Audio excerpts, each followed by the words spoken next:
Hello everyone, I am here to help you today. I know you use this video to fall asleep. So before that, like the video and subscribe to the channel also. Where are you from and what time are you watching now?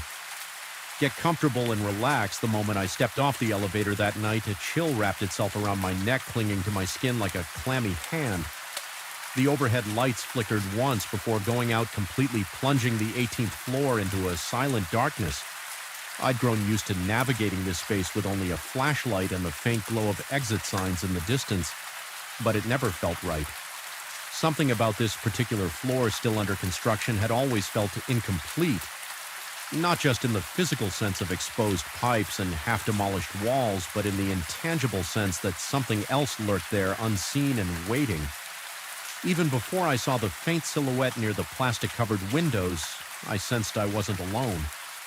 I work as a janitor in a commercial building downtown. I'm generally the first person in and the last person out, tasked with cleaning and minor maintenance. Though the building has dozens of floors, only a few remain under renovation. My supervisor insists these upper levels might be prone to leaks.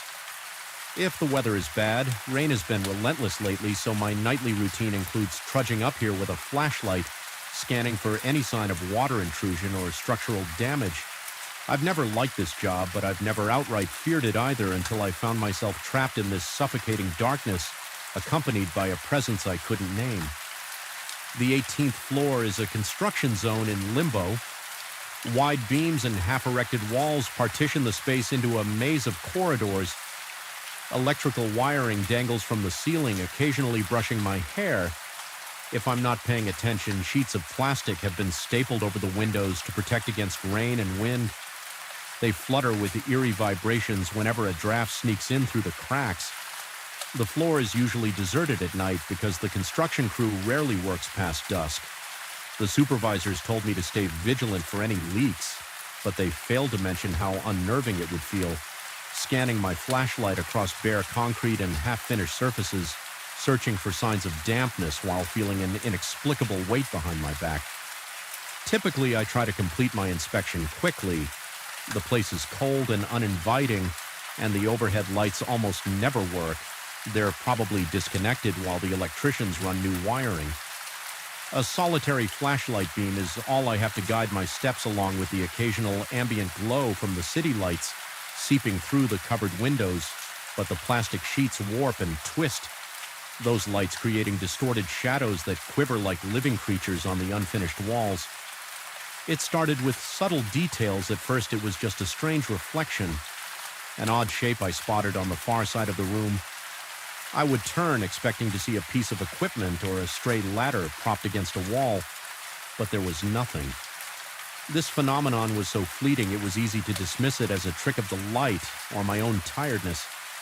Night shifts wear you down slowly, and it's common to see illusions when you're exhausted.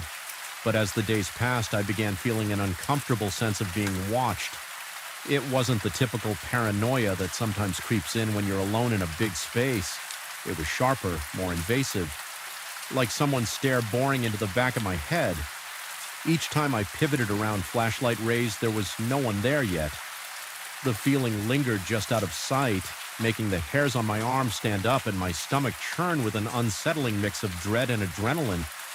On one particularly wet night, I made my routine trip upstairs.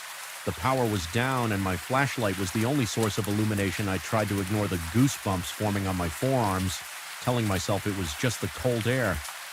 The plastic sheets over the windows were billowing erratically, creating a faint, repetitive rustling sound that set my teeth on edge. All at once, I noticed a silhouette. It was near the far window where a large section of plastic was taped from top to bottom. I remember stopping in my tracks so abruptly that I nearly dropped the flashlight. My breath caught in my throat as I squinted. Trying to discern the shape in the darkness, it seemed like a human figure, too tall and thin to be one of the metallic beams. It didn't move at first, just stood there, barely outlined by the hazy city lights filtering through the plastic. A sudden rush of adrenaline spiked through me, and I whipped the flashlight up toward the window. But by the time the beam hit that spot, there was only the gently flapping plastic. My heart pounded so hard that I felt it echo in my eardrums. My skin began to itch with perspiration, and I gulped a shaky breath, attempting to steady myself. I chalked it up to my imagination playing tricks, but deep down I knew something was off later. The weirdness escalated while checking the far corner for leaks. I heard soft footsteps on the bare concrete behind me. They were too faint to belong to a booted construction worker, and they matched my own pace in a delayed manner like an echo. I froze, heart hammering, and focused on the sound as soon as I turned around. Silence complete and abrupt, as if whatever followed me had dissolved into thin air. That was the moment I felt real fear. My pulse thuddered in my temples and the flashlight trembled in my hand. I tried to reassure myself that the building sometimes carried echoes, that my own footsteps might bounce off distant surfaces. But the more I repeated that in my mind, the less I believed it. When I shared these experiences with my supervisor, he just shrugged and said something like, "Maybe you should get more sleep." Implying that I was overreacting, he did, however, mention that an electrician had complained about strange noises on that floor a few weeks prior, but no one took it seriously. They had chalked it up to rodents scurrying behind the walls. Despite my growing unease, I couldn't avoid my duty. The leaks needed to be checked, and I was the one assigned to do it. I decided that next time I'd be more vigilant, more methodical. I wanted to prove to myself there was a reasonable explanation. Maybe there was a reflective surface or an oddly placed piece of equipment creating illusions. So I arrived an hour earlier than usual, hoping the construction lights would still be on, but predictably the crew had wrapped up for the day, and the floor was already plunged into darkness. With a resigned sigh, I flicked on my flashlight and stepped out of the elevator. The air felt heavier than normal. My chest tightened as though the oxygen were thinner here. I moved through the half-finished corridors, inspecting the corners for any signs of water. Each step felt loaded with anticipation. That was when I noticed new footprints on the dusty floor. They looked fresh, forming a trail that wound down the hallway. They were too large to be mine, and yet they led directly to the same window where I had seen the silhouette. My scalp prickled. I followed them, each step slower than the last, my flashlight beam trembling over the fine layer of dust. The footprints ended abruptly a few feet from the window, as though whoever made them had been lifted off the ground or simply vanished. I swallowed back a swell of panic, trying to ignore the pounding in my ribcage. I scanned the vicinity, seeking some explanation. Was there a ladder, a hidden doorway? The plastic sheet rustled, and in that moment I saw it again, just a fleeting hint of movement behind the opaque plastic, as if a figure was pressed against it from the outside. My breath caught the plastic, undulated an almost imperceptible bulge, then went flat. My brain screamed at me, "That's impossible. We're 18 stories above the ground, and there's nothing outside but open air in the city." Skyline, that single moment felt like an eternity. My pulse thudded, sweat gathered on my forehead, and my skin prickled with a coldness that went deeper than the chilly breeze, fighting the urge to bolt. I swept my flashlight from side to side, convinced that something stood just beyond my limited field of vision, the shadows elongated, unnaturally flickering in response to the beam. My breathing was rapid and shallow, and a numbness crept into my legs. If I didn't move, I was sure I'd collapse right there. Eventually, I willed myself to turn around and continue my inspection, determined to finish and leave. But each step forward felt like a confrontation with something intangible yet looming. I started hearing faint tapping noises, like someone gently knocking on the steel beams. They would start on one side of the room, then echo on the other. My flashlight's beam wavered as my hands began to shake uncontrollably. Despite my mind urging me to flee, I pressed on, telling myself that fear was making me hyper-aware of ordinary construction sounds, but in the pit of my stomach I knew better. A few nights later, the tension escalated in ways that fully tested my sanity. I remember the building had been particularly empty that evening. Almost everyone else had left early due to severe weather warnings. The wind outside howled, rattling the plastic sheets like 1,000 fluttering wings. I could barely focus on the possibility of leaks anymore. My entire body was charged with dread. As I shone my flashlight along the walls, I saw them shadows that didn't align with my movement or with the few stationary objects around. They seemed to belong to figures that slipped in and out of view. I started sweating despite the cold, my shirt clinging to my back. My heart pounded and my breath came in frantic bursts. I felt the corners of the room closing in. Then I heard what can only be described as a whisper. It wasn't a voice speaking actual words, more like the hushed exhalation of air passing through the plastic barrier, but it carried an urgent tone that made my ears ring. The sound wound itself around my consciousness, burrowing into my mind. My eyes darted around, searching for the source. The darkness felt alive, pressing in, and I was trembling so fiercely, my flashlight threatened to slip from my grip. I tried to regain composure. I told myself I would do one final sweep and then leave at the far end of the corridor near another sealed window. I saw a ripple in the darkness as though the shadows were bending inwards. My heart hammered like a drum and my chest tightened painfully. My knees wobbled and I swallowed hard in a kind of frenzied desperation. I forced myself closer, determined to confront whatever I was seeing. The air turned colder with each step and my breath came out in small, visible puffs. The corridor grew dimmer as though my flashlight were losing power. Even though I'd replaced the batteries earlier when I reached the end of that corridor, I felt an oppressive presence pressing against me. My head swam and my skin turned clammy. I sensed something right behind me. The floor seemed to vibrate, or maybe it was my own shaky legs, summoning what little courage I had left. I spun around, flashlight pointed into the gloom for a heartbeat. I saw it, a tall, vaguely human outline looming just at the edge of the beam. No discernible features except the indescribable weight of its gaze. My stomach lurched and I felt my heart stutter. A noise escaped my throat, a strangled half gasp. I stumbled backward, my elbow striking an exposed beam with enough force to make my vision momentarily burst with pain.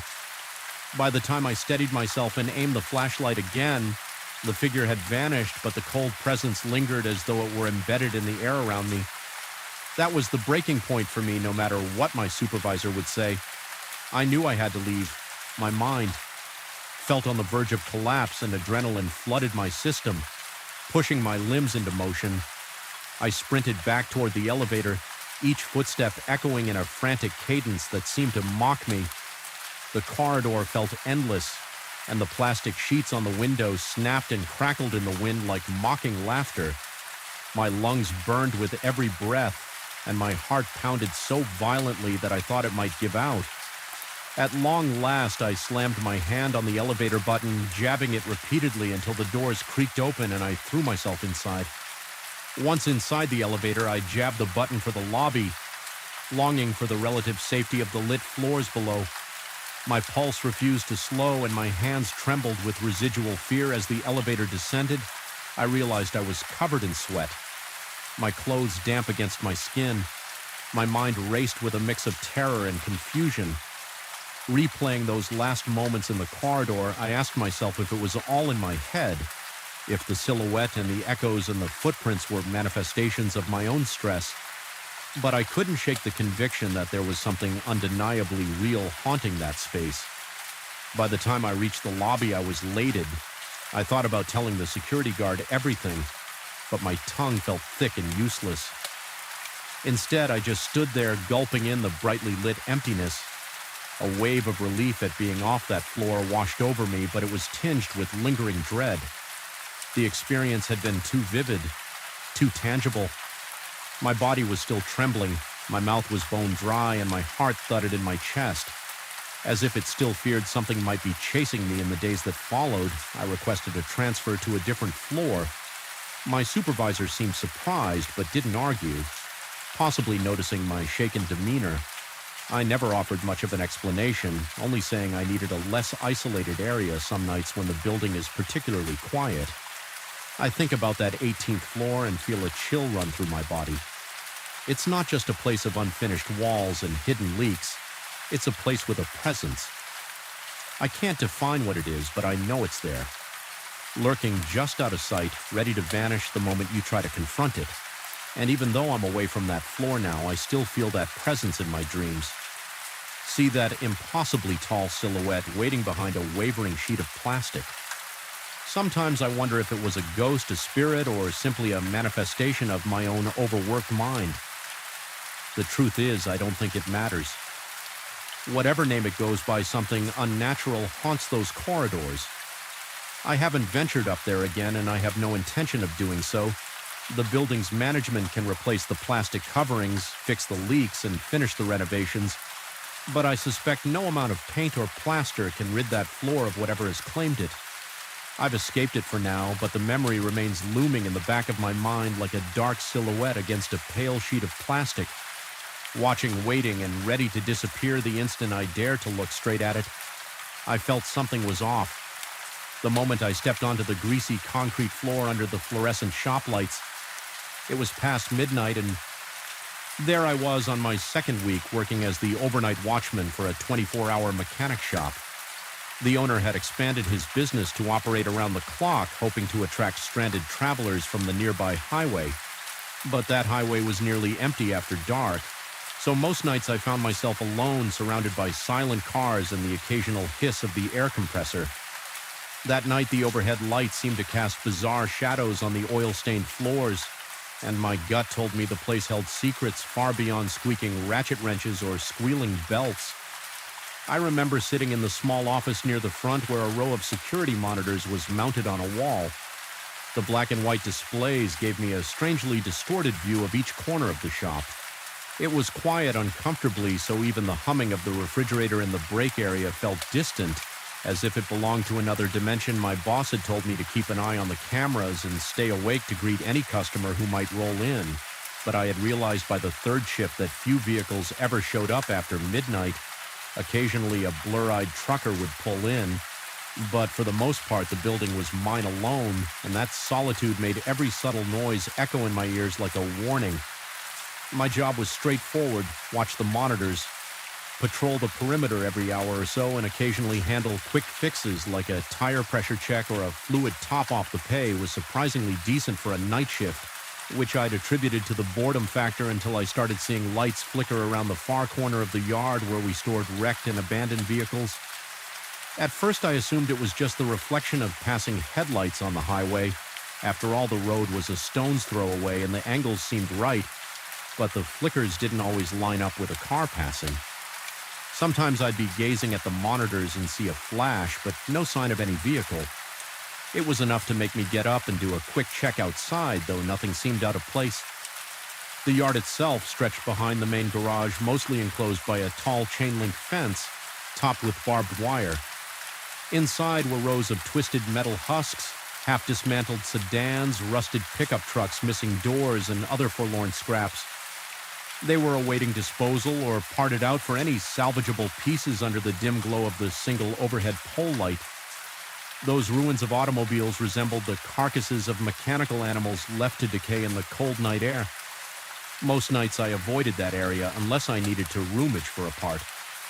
The flickering I saw on the monitors made me want to avoid it even more, but my curiosity and duty led me to venture there with a flashlight. More times than I'd like, one of the first nights I distinctly remember noticing a bright flash from the corner of my eye on the camera feed. The angle wasn't perfect, but it was enough to catch my attention. I glanced back at the monitors, expecting to see headlights or at least the beams of some vehicle rolling in, but the screen showed nothing but the same static rows of junk. I kept staring, waiting for movement. Nothing. A minute went by in silence, and I felt my heartbeat quicken, a low hum of anxiety circling my thoughts. Finally, I decided to step out there myself and check. As soon as I opened the back door, the rush of night air made my lungs contract. It carried the scent of burnt rubber and old grease. My flashlight beam swayed across the gravel path as I advanced, scanning the ground for anything unusual. I circled the entire area, peering through broken windows of the old vehicles. Shadows seemed to shift inside the cabs, but I blamed that on the glare of my flashlight. I kept hearing faint metal clinks, as if a wrench were being gently tapped against steel, yet I saw no one around. Eventually, I convinced myself it was probably just the wind nudging a loose scrap. That rational explanation felt hollow, but I used it as a crutch to keep my nerves from boiling over by the time I returned. Inside, my hands were slightly shaking from the tension. My palms were sweaty, and I realized I'd been holding my breath on and off the entire time I was out there. Over the next few nights, those flickers of light became more unpredictable. Sometimes they appeared early in my shift. Other times I wouldn't catch one until near dawn. There was no pattern, no single cause I could pin down. I started to grow paranoid. I checked the yard lights to make sure they weren't malfunctioning. But all of them were either turned off or operating normally.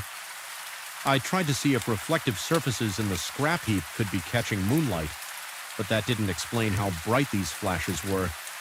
It reached a point where I began to dread glancing at the security monitors, fearing that I'd see another pulse of light with no obvious source. One night I was finishing some paperwork at the front counter when I glimpsed a sudden burst of illumination from the monitor that faced the back fence. It lit up. The inside of one of those old cars clear enough for me to see. For just a split second, I shot upright, nearly knocking over my coffee cup. My heart pounded so hard it felt like it might crack my ribs. This time, the light looked distinctly like it came from inside the battered sedan, not just around it. Every hair on my arm rose and the skin on the back of my neck prickled. I rushed over to the large bay door and wrestled it open. My adrenaline surging outside, everything was dark again. Not even a hint of that brilliance I'd witnessed on the screen. Seconds before, my breath came in short, sharp puffs, and my knees felt unsteady as I took cautious steps across the gravel. I approached that particular sedan, which was missing its front bumper and had a shattered windshield.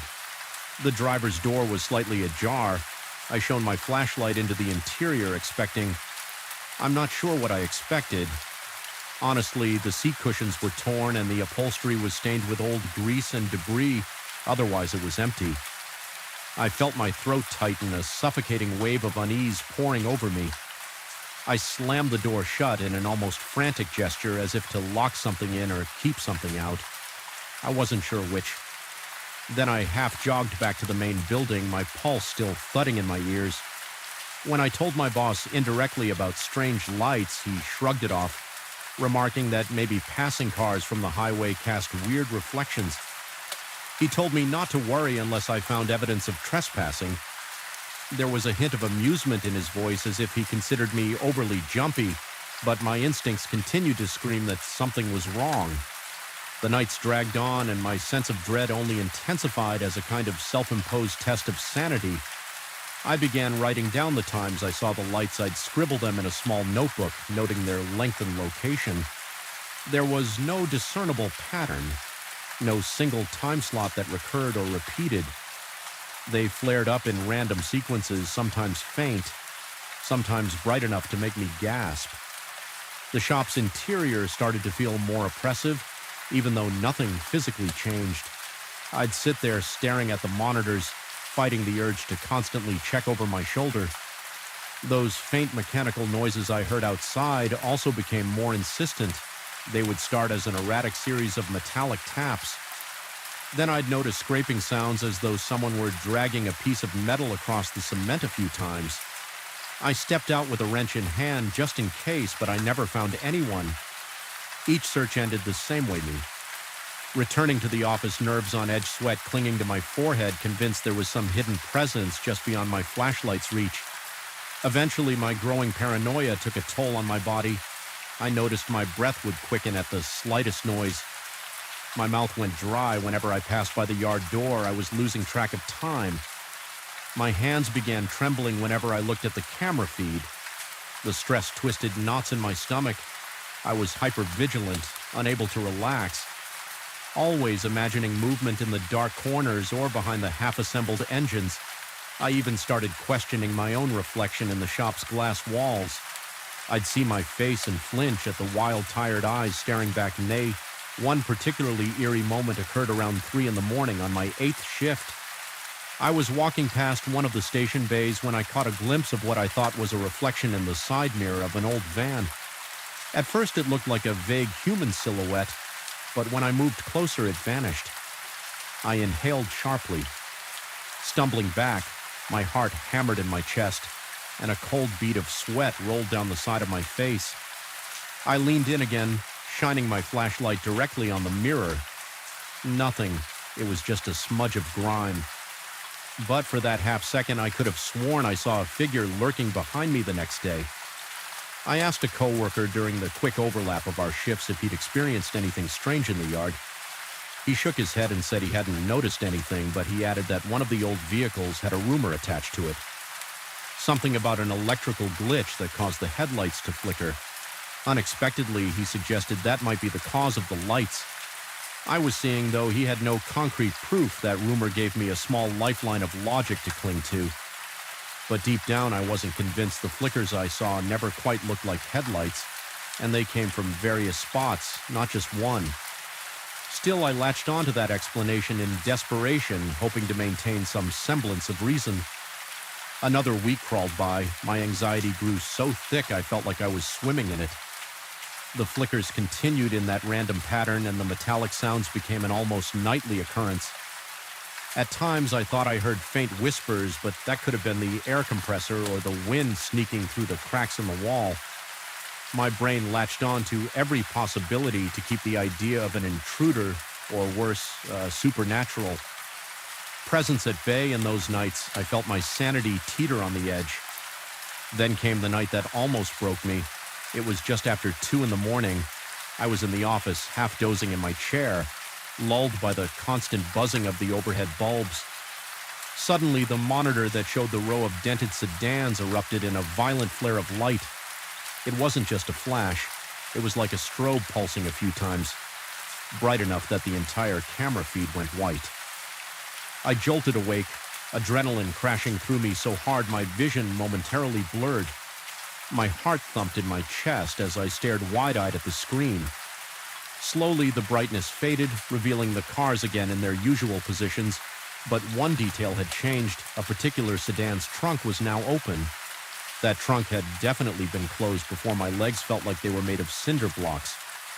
When I forced myself to head out there, my flashlight trembled in my grip as I stepped carefully around the scattered debris in the yard. Gravel crunched under my boots, each step echoing in the silent darkness. The night air was thick, carrying a faint aroma of gasoline. I approached the sedan with the open trunk. The lid was raised high as if someone had forcibly popped it.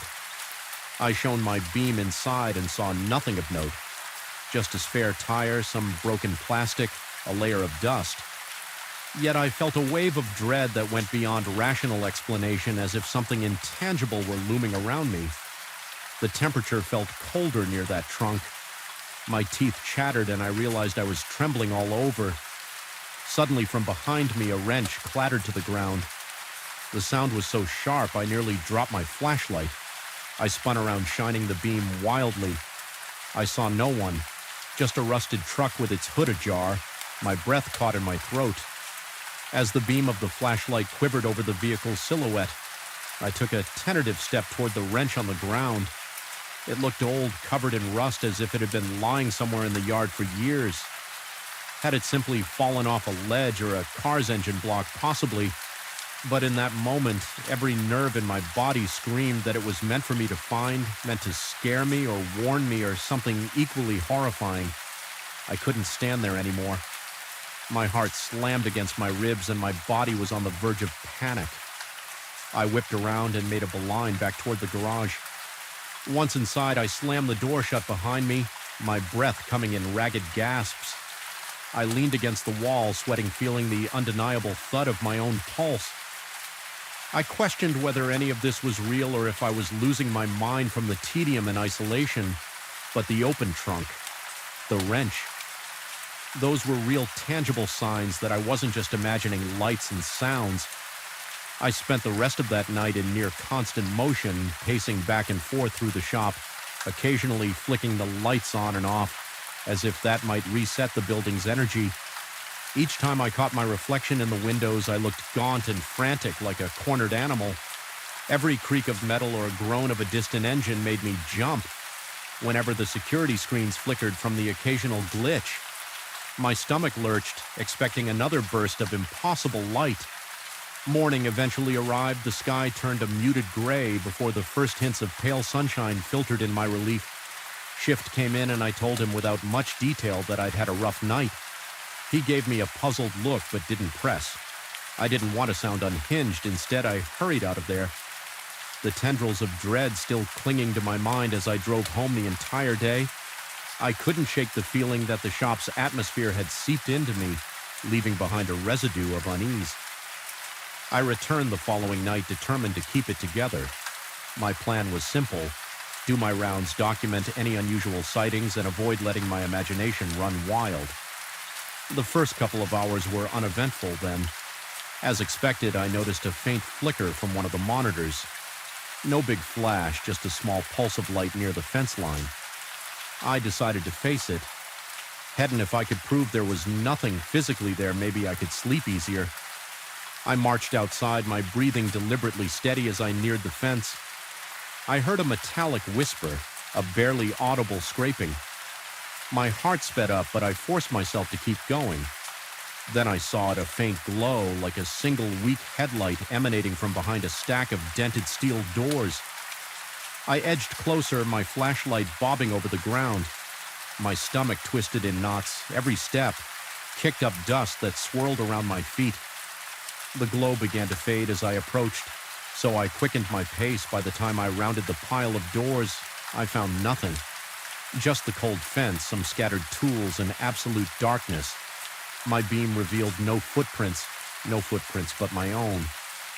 That was when I sensed movement behind me. I spun around, bracing for an intruder, but instead of a person, I saw something like a twisting silhouette of light slithering between two cars, vanishing. Around a corner, my heart hammered so violently I thought it would burst. I yelled out a shaky warning, though it was more a plea than a threat. Sweat streamed down my forehead and my mouth went desert dry. My instincts shouted to leave, to run, to never come back yet. In that surreal moment, I wanted to see it clearly. I can't explain why I managed a few steps toward the cars where I'd seen that luminous form. My hand shook so badly I almost dropped the flashlight. Its beam danced across rusted fenders and shattered windows. The air felt thick, stifling, and I struggled for breath.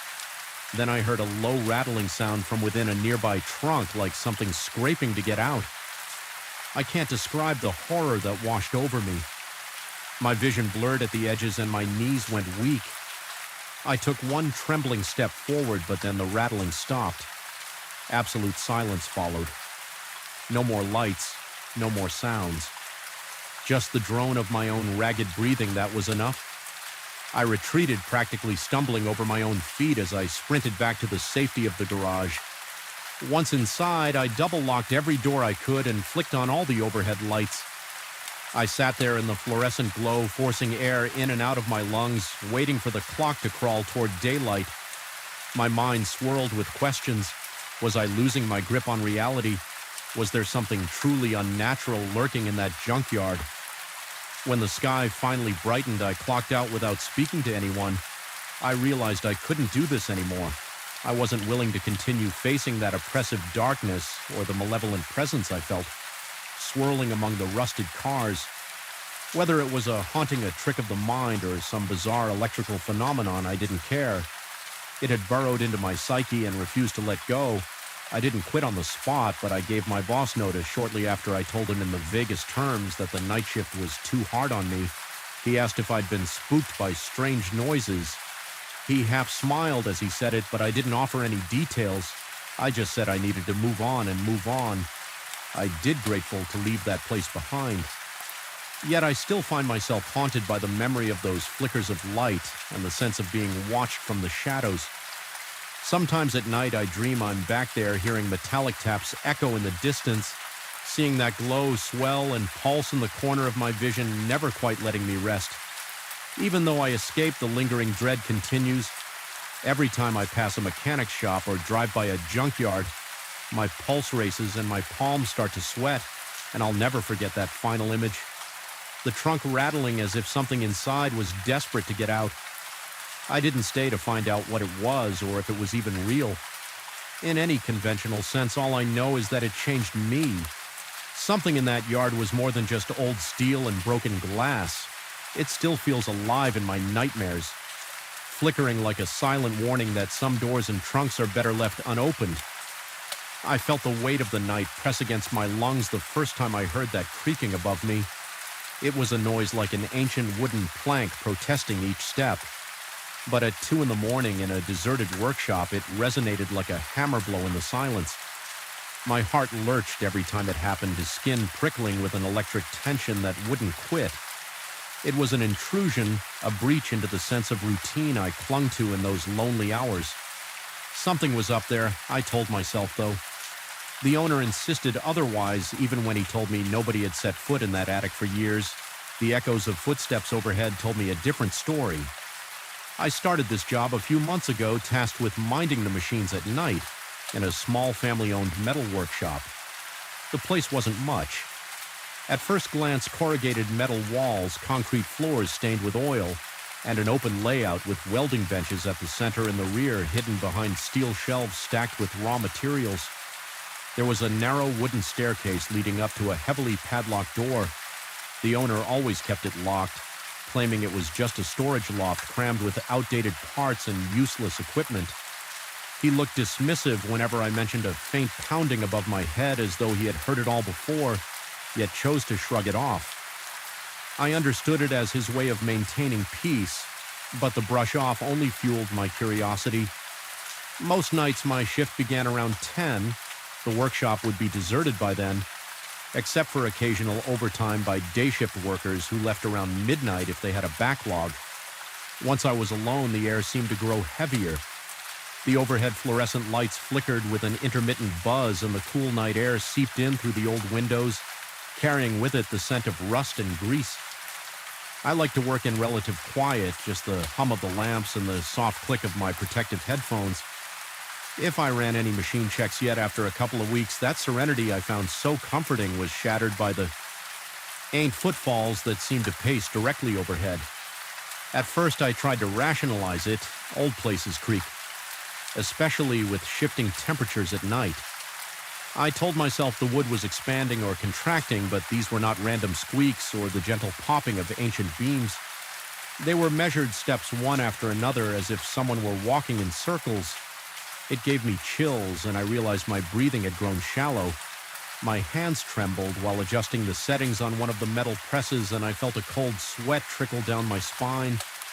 Each time I looked around the workshop, all I saw was empty space, silent machines, and half-finished metal frames waiting for final welding. There was nowhere else the sound could come from except that locked attic. I confronted the owner, indirectly mentioning I heard weird noises and asking if someone had permission to use the attic at night. He responded in a calm but dismissive tone that nobody had been up there in ages. He didn't elaborate, and I decided not to press the subject further. Still, I couldn't shake off the feeling that something about that loft was deliberately hidden. My pulse pounded in my ears every time I glanced toward those stairs.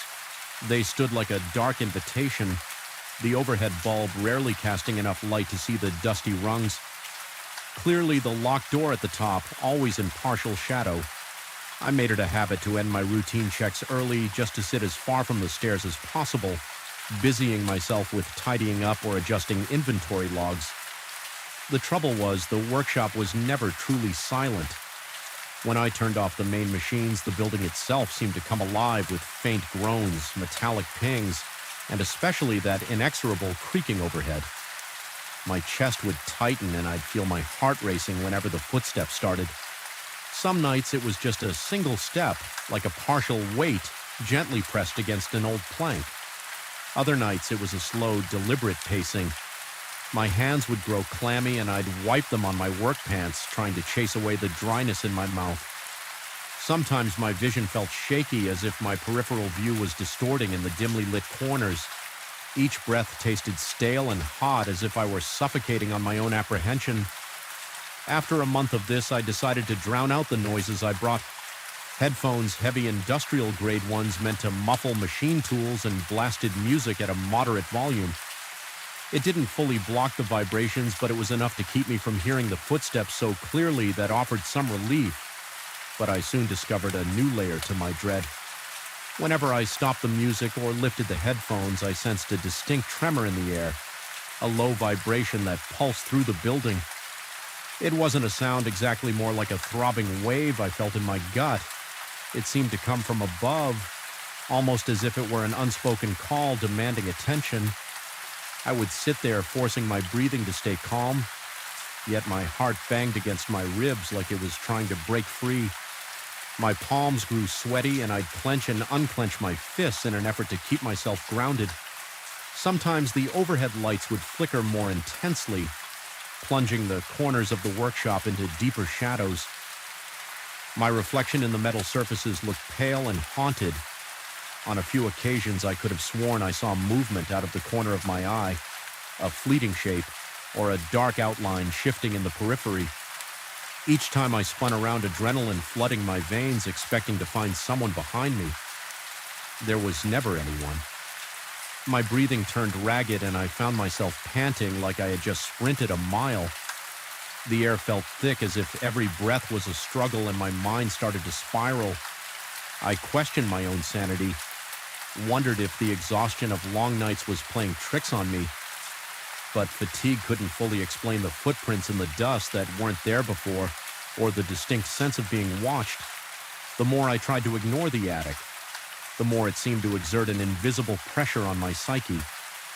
The door at the top of the stairs began to dominate my thoughts. I could visualize it in perfect detail.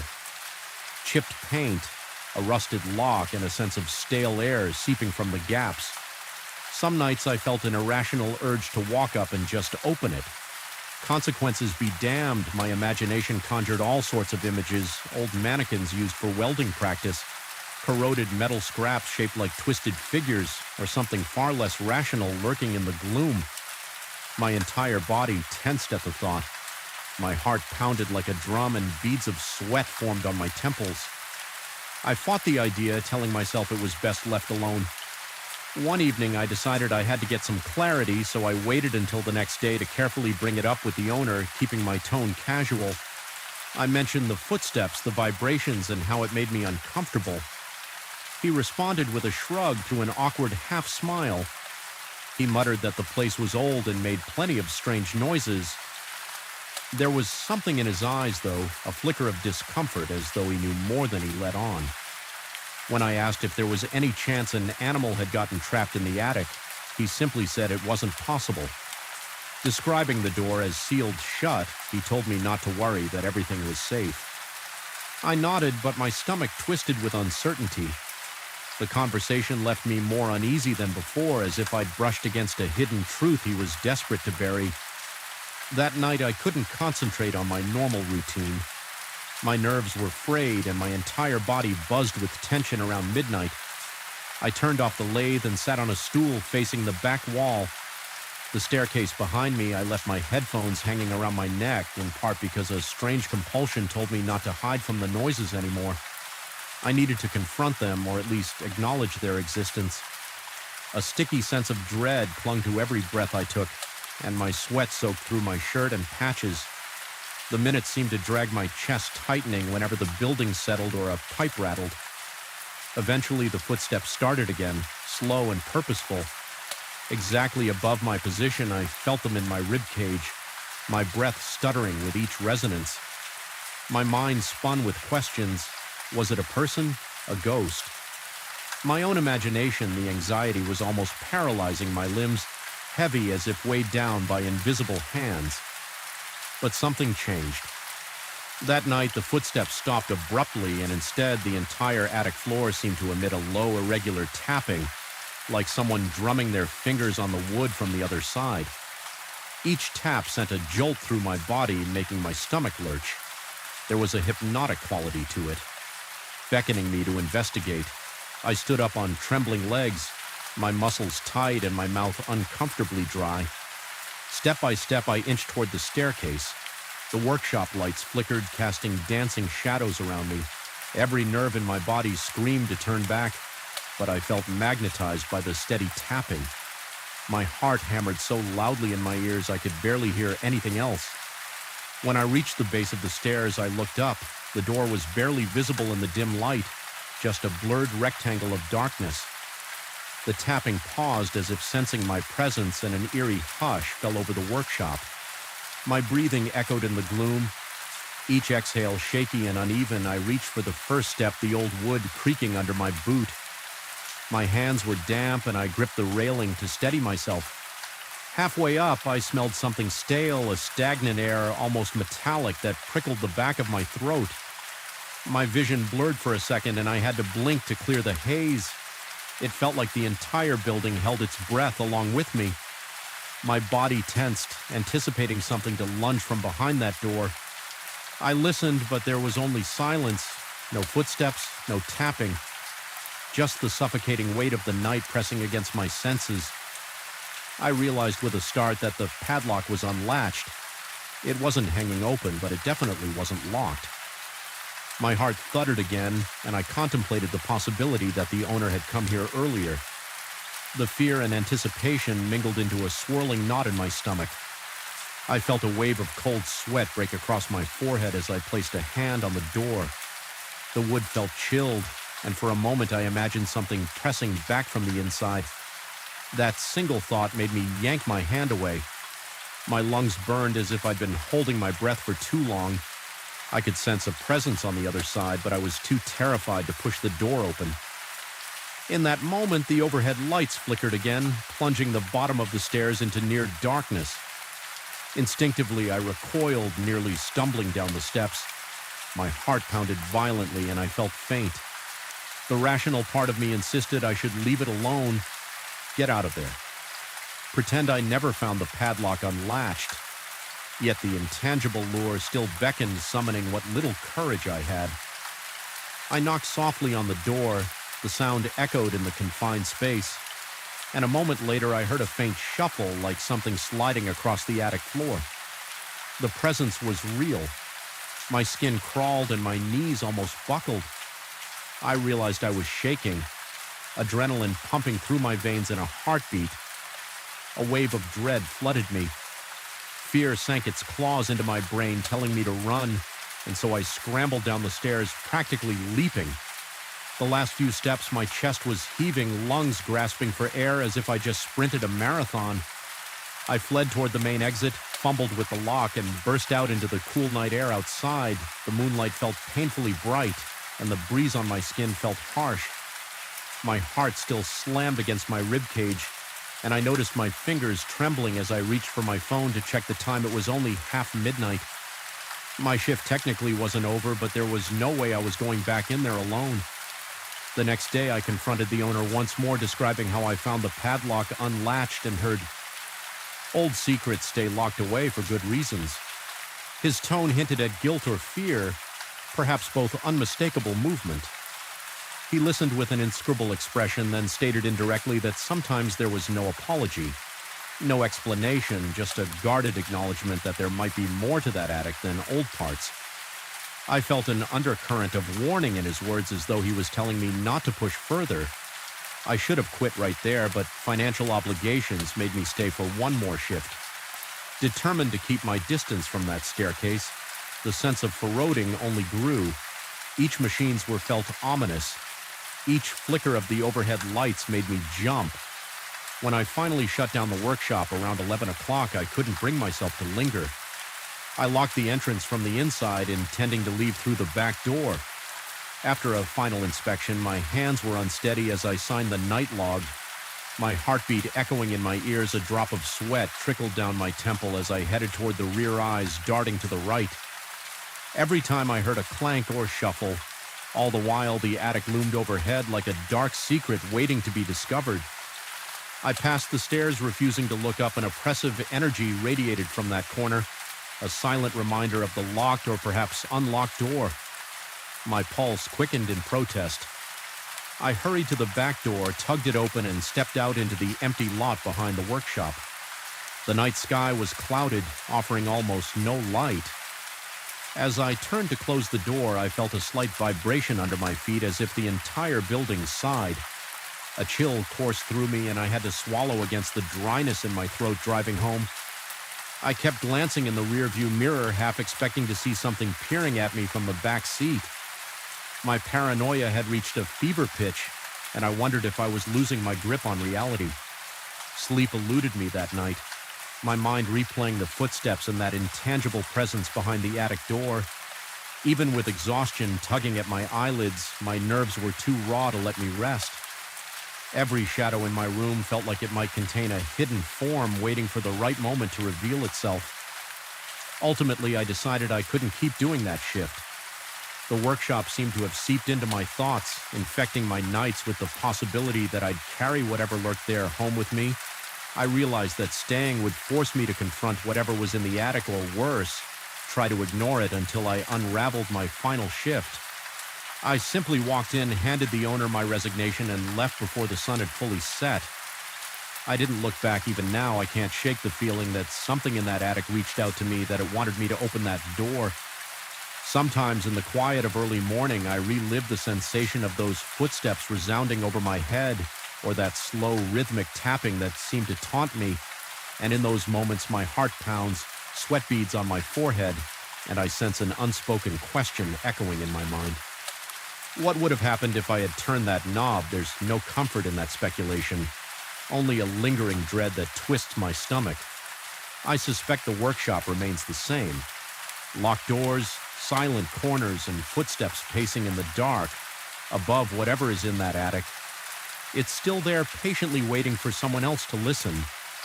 It struck me the moment I entered that hallway like an icy hand pressing against the back of my neck, even before I saw the slightly lifted edge of the canvas covering that old portrait. I could feel something was off the air. Felt too dense, clinging to my face, and I sensed a faint buzz in my ears, as though the place itself was vibrating with anticipation. I remember telling myself it was just another shift at the cultural center, an ordinary night spent patrolling rooms that were all but abandoned once the guests were gone. Still, I couldn't shake the feeling that something had changed, that an unseen presence was waiting for me in the dimly lit corridor where the dust and shadows conspired to play tricks on my mind. I started working security at this cultural center a few months ago. The building is an old mansion built centuries ago and only sporadically renovated to keep it functional. There's a grand salon for public events, concerts, lectures, small exhibitions, and that room is lively enough when filled with people. But once the last event ends and everyone files out, it becomes my responsibility to secure the rest of the mansion, the upper floors, the narrower corridors, the hidden wings that are rarely used. Those fall under my watch. The Sense Administration wants to protect the valuable paintings and other antiques stored in these areas. That means the hallways are kept in low light to preserve the paintings. The bulbs are dim and cast feeble cones of yellowish light that sometimes flicker, leaving patches of darkness in the corners. I've always been comfortable with silence, but there is something about silence in a place like this that grates on your nerves. It's never truly silent. Floorboards creak with soft moans under ancient weight. Pipes rattle behind walls as if they're carrying whispers from one room to another. The curtains in the old office's forgotten windows, overshadowed by tall trees, sway unexpectedly when some draft snakes its way through cracks in the masonry. Even my own footsteps have a muffled quality here, like the wood is swallowing the echo before it can properly resonate. I first noticed the problem with that covered portrait a few weeks ago during one of my usual rounds. I passed by a row of paintings, most of them shrouded in protective cloth to shield them from dust and humidity. Normally, each cloth is tucked neatly at the edges so no part of the painting is exposed, but that night I saw one was slightly lifted at the corner as if someone had pulled it to take a peek underneath. I stepped closer, holding my flashlight. The corridor felt strangely cold, and I'm certain I heard a slight rasping sound, though I couldn't tell if it was the wind or a faint exhalation when I peeled back the cloth to smooth it out. Nothing seemed out of place with the painting itself. I'd seen it before. It's an austere portrait of a figure standing in a formal pose. The face partly turned toward the viewer, but in the gloom I couldn't make out any details. The only thing that struck me was the sensation that the eyes might be watching me, even though I told myself it was just a trick of the low light. I replaced the cloth and tried to laugh off the chill that crawled up my arms, but the next night I found it disturbed again. This time the cloth was folded back further, exposing almost half the painting. My heart thudded in my chest when I noticed it, a dull pounding that made my breath catch. It felt personal, like someone was deliberately tampering with that single painting. I looked around with my flashlight, checking every dusty corner of the corridor. The overhead lighting was dim and the narrow windows let in only faint moonlight. The swirl of shadows might have concealed any number of lurking shapes, yet I found nothing. I reported my discovery to the sense coordinator the following morning. Although I kept my tone casual, it was suggested that maybe a curious visitor or staff member had looked under the cover during the day and failed to put it back properly. But the coordinator's uncertain expression hinted that this wasn't a usual occurrence. They'd never had problems with tampering before. Still, nothing had been stolen, so it didn't feel urgent. I was told to keep an eye on it, keep doing my rounds, and lock all doors as usual. That night, as I passed the same corridor, I half expected the cloth to be perfectly in place. Instead, it was drawn back again, this time in a different angle, like a corner had been pinched and left creased. My pulse spiked. I remember beads of sweat forming on my forehead, and the dryness in my mouth made me swallow hard as if I'd forgotten how to breathe for a second. A tingling sensation prickled the back of my neck. I forced myself to approach slowly. Shining my flashlight over the rows of paintings, they were all covered as they should be, except that one the corridor felt alive with anticipation, every shadow seeming to pulse and twitch. That was when I became aware of a soft, nearly imperceptible sound behind me. It was like the slow intake of breath or perhaps a slight hissing. I whirled around, heart-hammering, but there was no one there for the next few nights. I noticed an odd pattern. I would patrol the entire mansion, double-chase, check-kick, the doors, corners, and windows. Everything would be in order until I reached that corridor without fail. The cloth on that same portrait would be disturbed, pulled up enough to reveal a glimpse of the face beneath, and each time I'd feel a distinct pressure in my chest, like my body was reacting to something intangible. My throat would constrict, and I'd hear that faint hiss or whisper right at the edge of my hearing. I started to dread that part of my shift, knowing I would find the painting partially exposed, and that the small sound like someone exhaling would brush past my ears one evening. I tried a new tactic.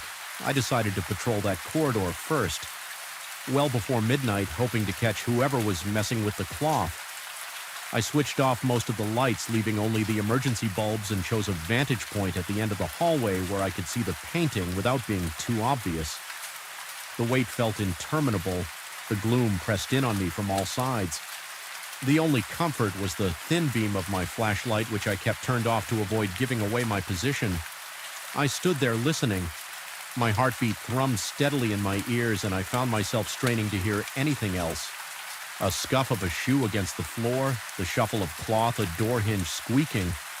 But the corridor remained deathly still.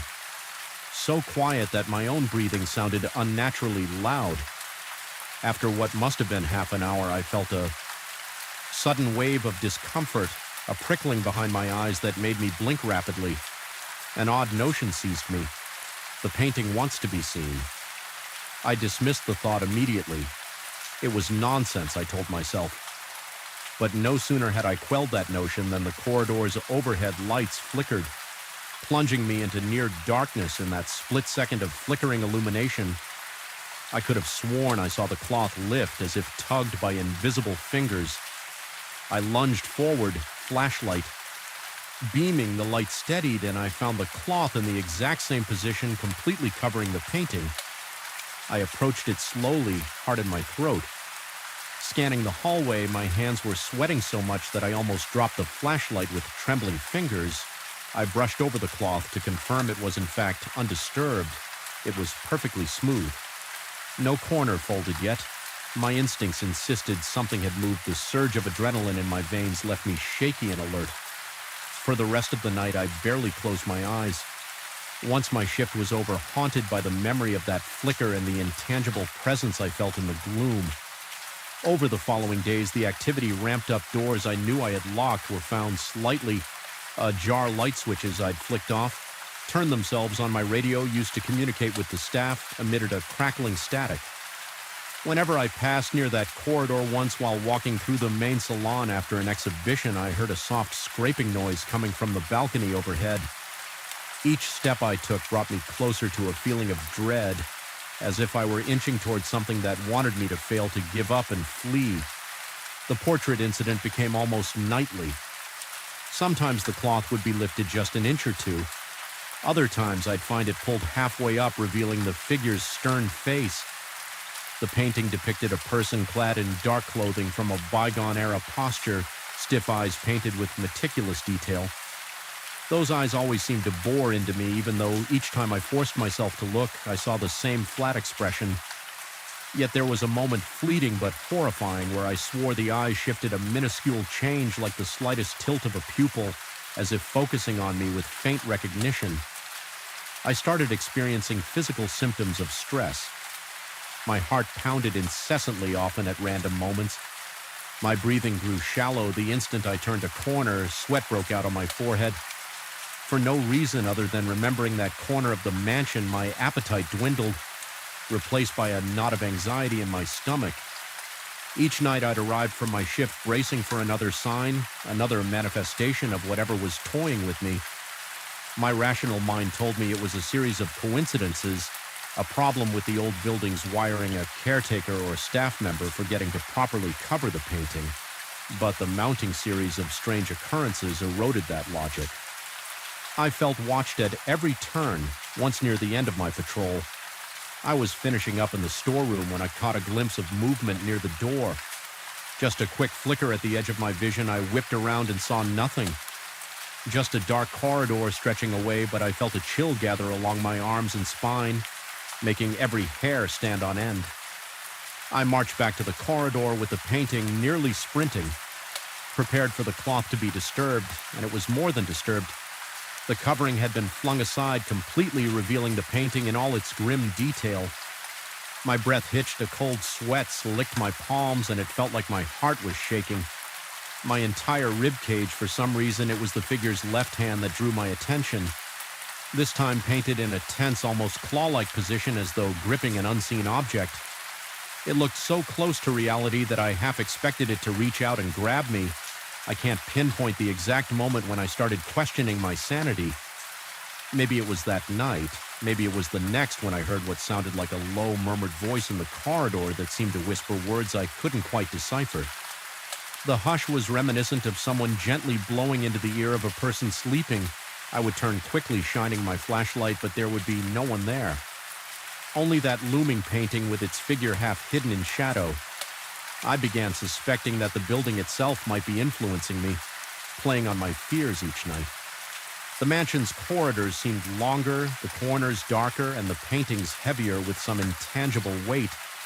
When I walked, it felt like the walls themselves were closing in, pushing me toward that cursed portrait. My dreams became plagued with images of shifting eyes, flaking paint, and a soft breath that caressed the back of my neck. During the day, I would tell myself it was only exhaustion that I needed rest, but at night, each time I set foot in that corridor, my senses lit up with raw fear. The crescendo came about a week ago. I was making my final round, determined to lock up and depart quickly. My heart was already racing from the moment I entered the mansion. I navigated through the main salon, up the old staircase, and into the shadowy corridor where the portrait waited. This time I felt the presence before I even saw the painting. The air was dense, almost suffocating. The overhead lights flickered again, providing only sporadic illumination. My skin prickled with electricity, and a wave of nausea rolled through my stomach. When I reached the painting, the cloth was gone. Not folded, not tossed aside, completely gone. My chest tightened and cold sweat trickled down my temples. I stood there, flashlight shaking in my grip, trying to steady my breath. The painting's figure seemed more vivid than ever under the feeble light. The face bore a severe expression. Lips pressed thin, the eyes were so skillfully painted that they seemed to shimmer with cunning. I felt pinned under that gaze, unable to look away at that moment. Every light in the corridor died, plunging me into total darkness. I froze, heart pounding. My flashlight flickered and threatened to go out in the suffocating blackness. I heard it distinctly, a breathy whisper inches from my ear, as if the figure in the painting stood beside me. It was a single exhalation, long and drawn out. My throat tightened so much I could barely swallow, fighting panic. I flicked my flashlight back on its narrow beam. Trembling over the painting, the lights overhead stuttered back to life, revealing that the cloth was now crumpled on the floor, something that hadn't been there just a second before I felt a surge of raw terror. Adrenaline coursed through me, leaving my entire body taut and ready to bolt. I forced myself to bend down and pick up the cloth. My hands trembled uncontrollably and my breath came in shallow gasps. Every instinct screamed for me to run to leave the mansion and never return, but with shaking resolve, I flung the covering back over the painting and secured it tightly around the edges, muttering in my head that it would stay that way. This time, a wave of dizziness crashed over me, and for a moment I feared I would collapse right there in the corridor, overshadowed by that dreadful portrait. Then, just as I studied myself, the whisper sounded again, a low, guttural moan that grazed the edge of my hearing. My muscles tensed, and I felt an overwhelming urge to tear my gaze away and sprint toward the exit. Somehow, I managed to regain enough composure to retrace my steps. As I moved, the corridor behind me seemed to pulse with energy, as if the painting itself was beckoning me to return my vision. Swam, and I had to remind myself to breathe. Inhale, exhale, keep walking. By the time I reached the front entrance, my knees were so weak that they nearly buckled. I locked the doors, fumbled with the keys, and stepped outside into the night air. The relief was immediate. The open space, the distant hum of city lights, the gentle rustle of leaves. It all felt like salvation compared to the oppressive force inside. I haven't reported this last episode to anyone. They'd think I'm losing my mind, or they'd laugh and chalk it up to lack of sleep. But I know what I felt. That breath against my ear was more real to me than any logic or explanation could dismiss. It convinced me that something in that mansion, something bound to that portrait, is aware, and it is not friendly. I can't explain it rationally, but I feel it pulsing through the halls.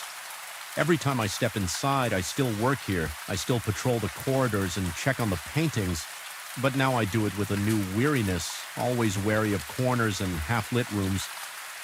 Sometimes when I pass the corridor with the covered painting, I swear I hear that slow whisper again, trailing behind me like an echo of a nightmare. I can't quite escape. The cloth hasn't been moved lately, but I catch myself scanning the edges. Certain I'll see it curled or lifted, every nerve in my body remains on high alert, ready for the slightest shift in the darkness. I wonder if it's the building eroding my grip on reality, or if there truly is a presence lurking within those ancient walls. Either way, every night I leave with my heart pounding, ears keenly attuned to any hint of that baleful exhalation, and when I finally lock up and escape into the reassuring lights of the outside world, I can't shake the sensation that whatever hides beneath that cloth is waiting for the right moment to be unveiled again, waiting to remind me that some places harbor shadows that can't simply be explained away or locked behind doors, and that no matter how tightly you tuck the covering, some things refuse to stay hidden. I still remember the first moment it struck me that something was profoundly wrong. It was near the end of my usual midnight round, and I was in one of the older corridors of the student residences. The stale air smelled faintly of dust and disinfectant. The overhead lights flickered to life in quick succession as I walked. The sudden brightness revealed nothing out of place. Just a long stretch of pale walls and closed doors, but I felt a subtle shift in the atmosphere, like the entire building had exhaled in unison. A shiver crawled up my spine. The sensation was so intense and unexpected that I almost dropped my flashlight. Little did I know that was only the beginning. I work as a sort of night watchman in a sprawling complex of student dormitories during mid-year break. The population dwindles to just a handful of people, if any.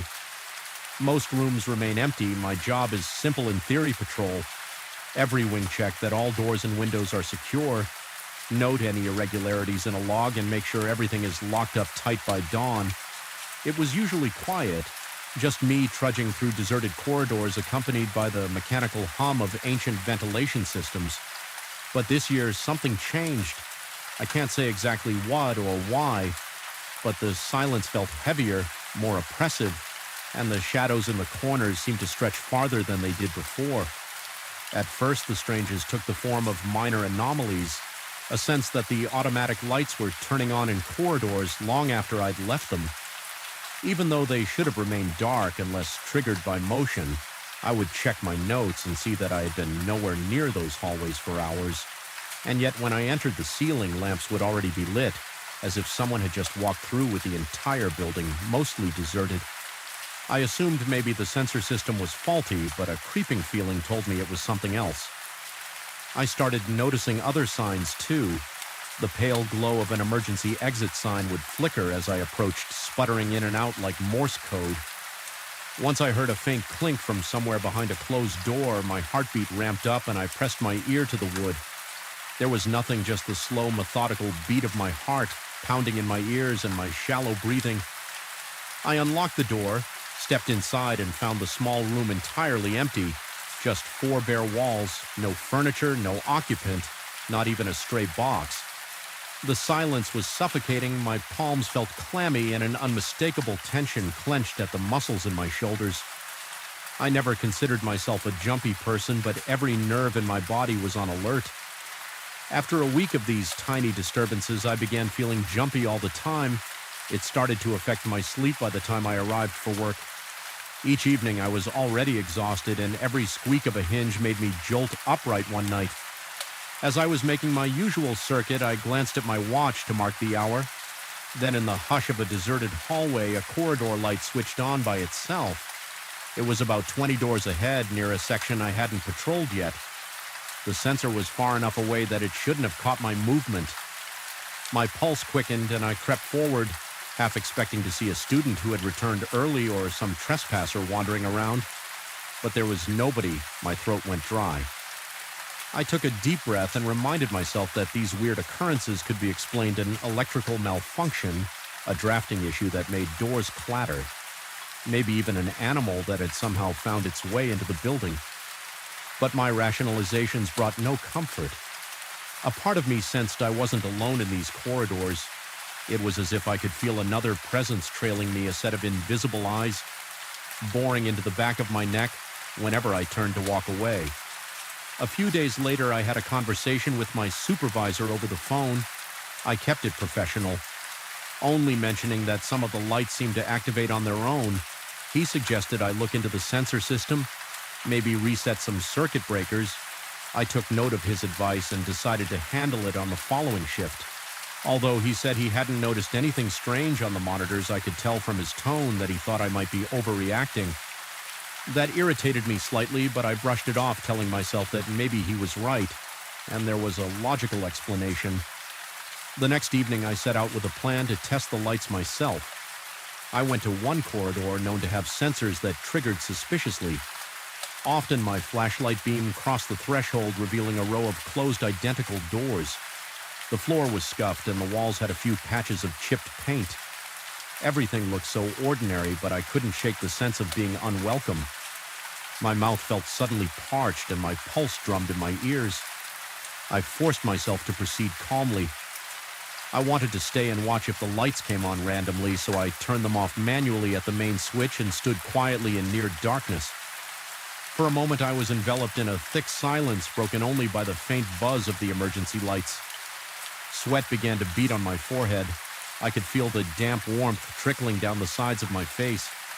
My ears were pricked, searching for any subtle noise. Then out of nowhere I heard what sounded like a distant sigh. It was brief and soft, but it cut through the silence like a blade. I spun around, shining my flashlight into each corner, checking every closed door. Nothing. I muttered to myself that it was just the old pipes or some freak gust of air. Yet I couldn't get that noise out of my mind before I could decide on my next move. The lights blinked back on, startling me enough that my flashlight slipped from my hand and clattered to the floor. My heart hammered like it was about to leap out of my chest. The overhead glare felt oppressive, mercilessly illuminating the empty hallway in the sudden brightness. I saw no one, no movement, no sign of an intruder. My mind cycled between relief and terror. Relief that there was no immediate threat, and terror because something had triggered those lights. At that moment, I knew I was dealing with something beyond circuit malfunctions as the days wore on. I grew more desperate for an explanation. I tried meticulously locking certain doors, only to find them ajar. By the time I returned, I heard more sighs, sometimes from behind me as I walked, sometimes seeming to come from just around the next corner. My reactions became visceral. My legs would tense up, ready to run. My mouth went dry, and a tightness seized my lungs, making it hard to breathe. I caught glimpses of shadows that didn't correspond to any object or person. They flickered at the edges of my vision, dissolving the moment I looked directly at them.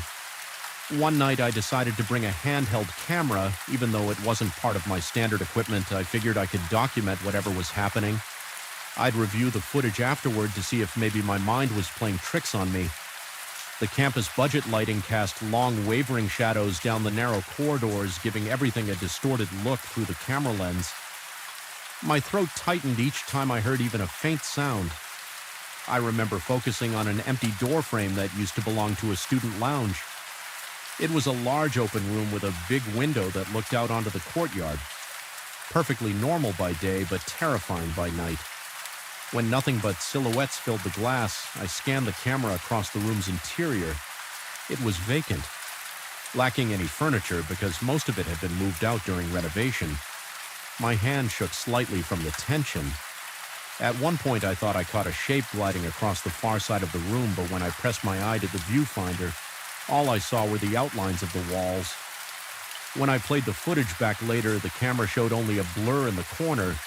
It might have been dust in the lens flare, or perhaps an artifact of the poor lighting. I wasn't sure which possibility frightened me more, that there was something lurking out of sight, or that my imagination had escalated to the point I was conjuring phantoms from nothing. By the third week, my nerves were frayed to the point where the slightest noise made my entire body tense. My nights became an exhausting routine of dread. Walking the corridors with a pounding heart, opening doors to confirm emptiness. Hearing faint sigh that seemed to move from one hallway to the next. I felt like a hunted animal in a labyrinth, uncertain of what might be stalking me. I slept fitfully during the day, besieged by nightmares of faceless figures waiting behind each locked door.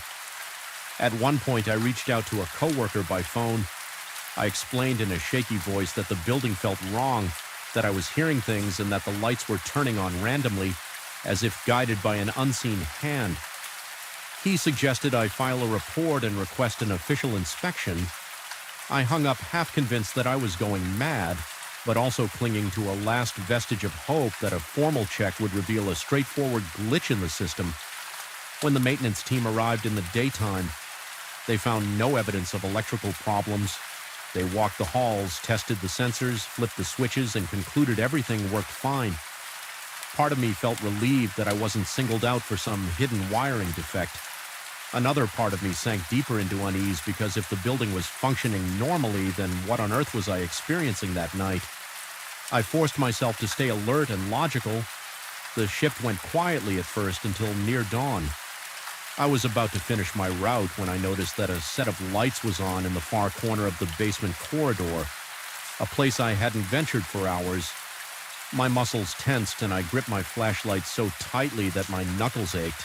I walked slowly, each footstep echoing ominously off the concrete walls. The air down there felt colder, and my breath came in short, ragged bursts.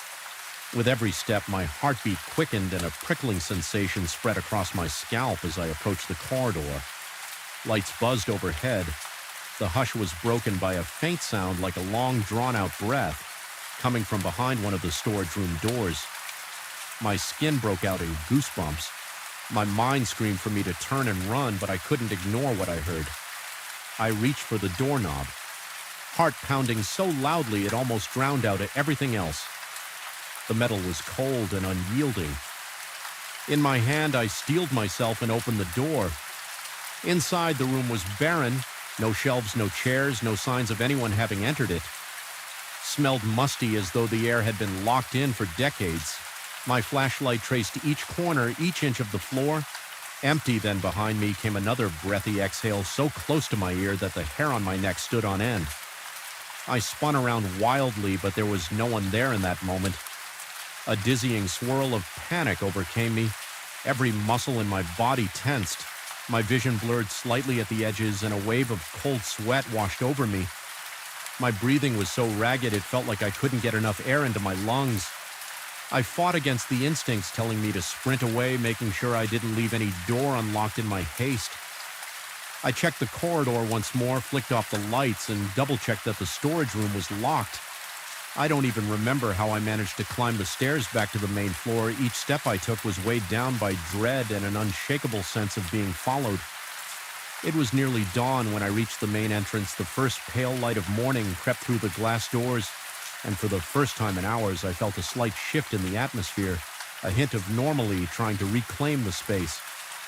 The building, however, still felt alive with tension. Every corridor behind me seemed to sigh in unison, as if disappointed I was leaving. I ended my shift and drove home in a fog of conflicting emotions. Exhaustion weighed on me like an anchor, and my thoughts circled endlessly around the events of the night. I couldn't deny the evidence of my own senses, yet I wondered if fatigue had muddled my perception. That morning I sat in my car for a full 10 minutes before stepping into my apartment. I felt uneasy even in daylight, as if an invisible presence had followed me home. But nothing happened. No lights flickered, no strange noises. Just the ticking of my kitchen clock and the distant sounds of the city going about its routine. By the time I returned to work the next evening, I was determined to confront whatever was happening. I had considered quitting, but an odd sense of resolution pushed me forward this time. As I walked the corridors, I called out not in a frantic or overtly terrified way, but firm enough to break the silence. I asked if anyone was there, if anyone needed help. The emptiness swallowed my voice, and the overhead lights remained off my steps. Echoed hollowly, I sensed movement behind me like a rush of air brushing past my ear. My heartbeat thundered. My skin tingled with an icy burn, but I stood my ground. My mouth was dry as I forced myself to speak again. My voice trembling, there was no direct reply, only the oppressive silence of vacant rooms and shuttered windows. The corridor lights stayed dark. Slowly I realized that for once no lights had sprung to life without warning. No door had creaked open. It was as if my calling out had imposed an uneasy truce. I finished my rounds without any more incidents. The tension didn't vanish, but it felt subdued, as though some invisible occupant had receded when the sun rose. I walked out of that complex with a surreal sense of having reached a standoff with something I could neither see nor truly understand. I wouldn't say I felt safe. My pulse still hammered at the slightest sound, and every shadow made me flinch. But I felt I had reclaimed some control. Perhaps acknowledging whatever lurked in the corridors had forced it into the background. To this day, I still don't know what haunts the empty dorms at night. I continue my rounds, and while the random lights and size have diminished, they haven't disappeared entirely. Sometimes at the very edge of my hearing, I'll catch a fleeting exhalation behind a locked door. I'll step forward, flashlight in hand.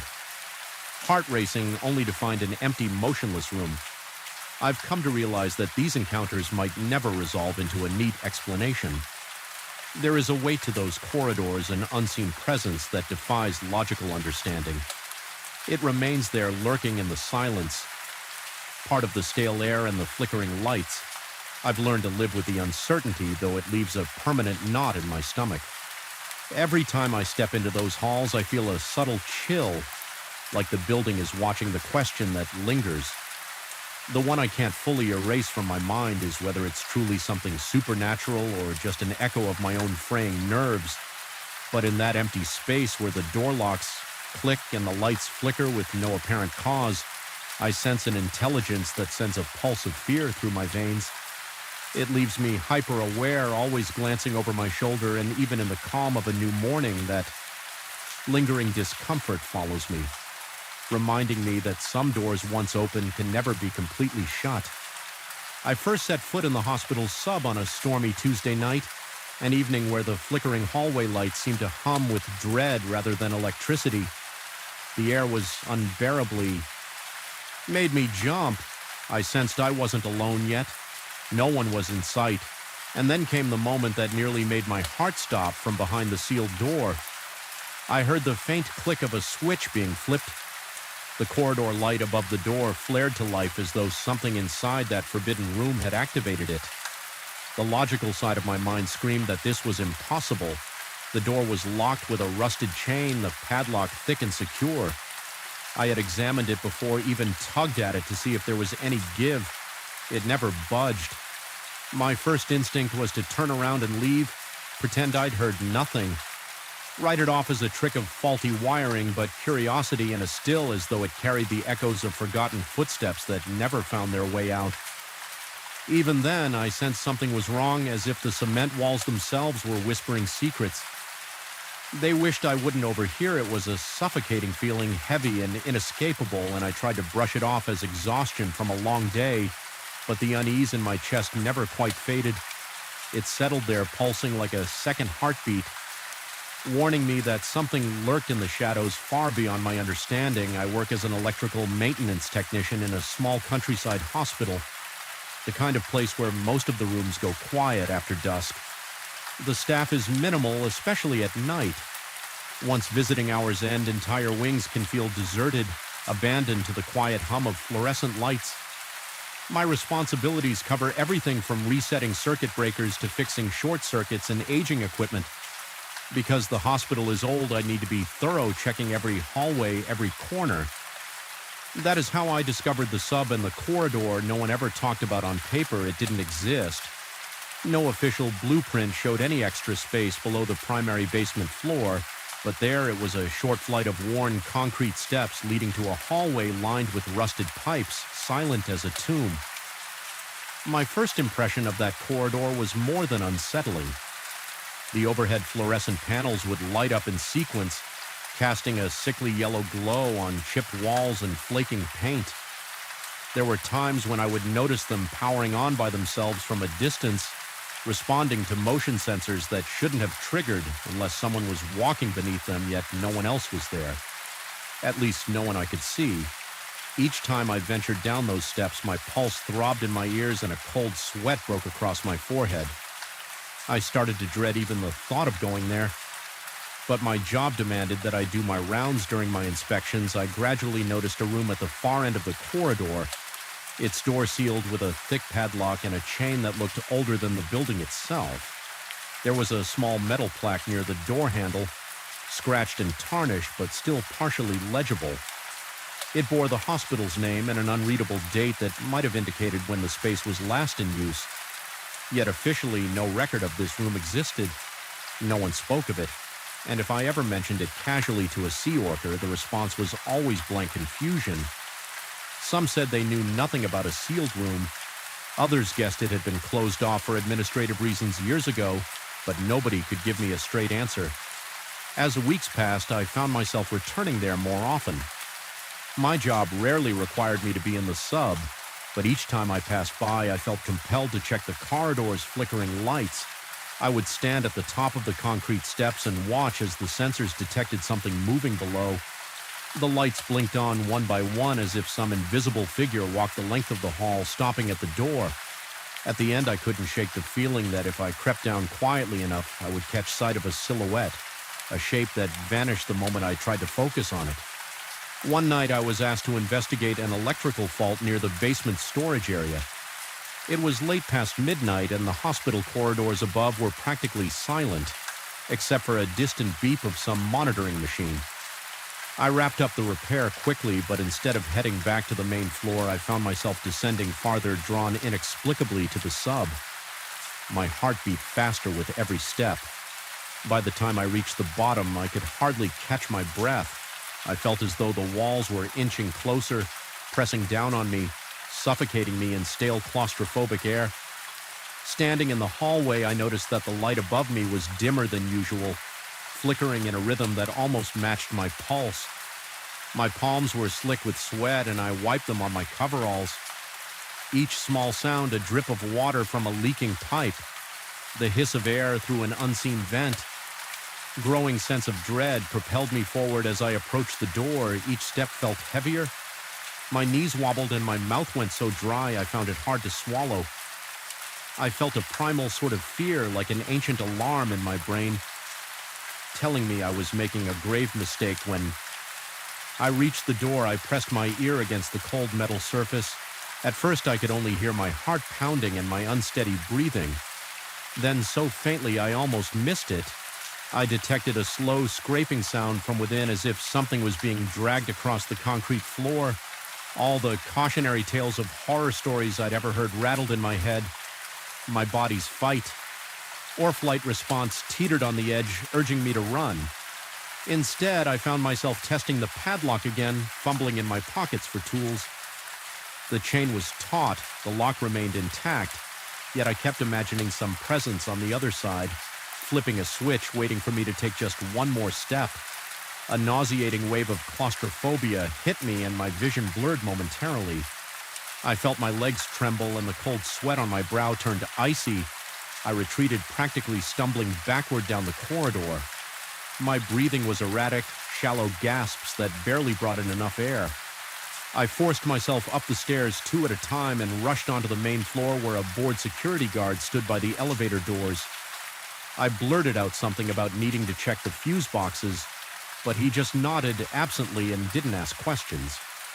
I was grateful for that I didn't want to explain the fear that clung to me or describe the unexplainable sounds and flickering lights. I simply needed to get away from that door for the next few days. My sleep was fitful. Every time I closed my eyes, I saw that dark corridor. I replayed the sounds in my head, convinced that something about that room was not only abnormal but deeply, profoundly wrong. My coworkers remarked that I seemed on edge. Someone asked if I was feeling ill, and I waved it off. I didn't dare bring up my experience. Certain they'd think I was losing my grip, but in quiet moments I considered the possibility that maybe I was indeed imagining things stress could cause hallucinations, right? Perhaps the faulty wiring made the lights behave oddly and I conflated normal mechanical noises with something sinister. Still, the corridor's motion sensors continued to puzzle me. I looked into their specs, discovered they were standard infrared detectors prone to triggering if any heat source passed by. But after scanning the security footage, I found no images of movement.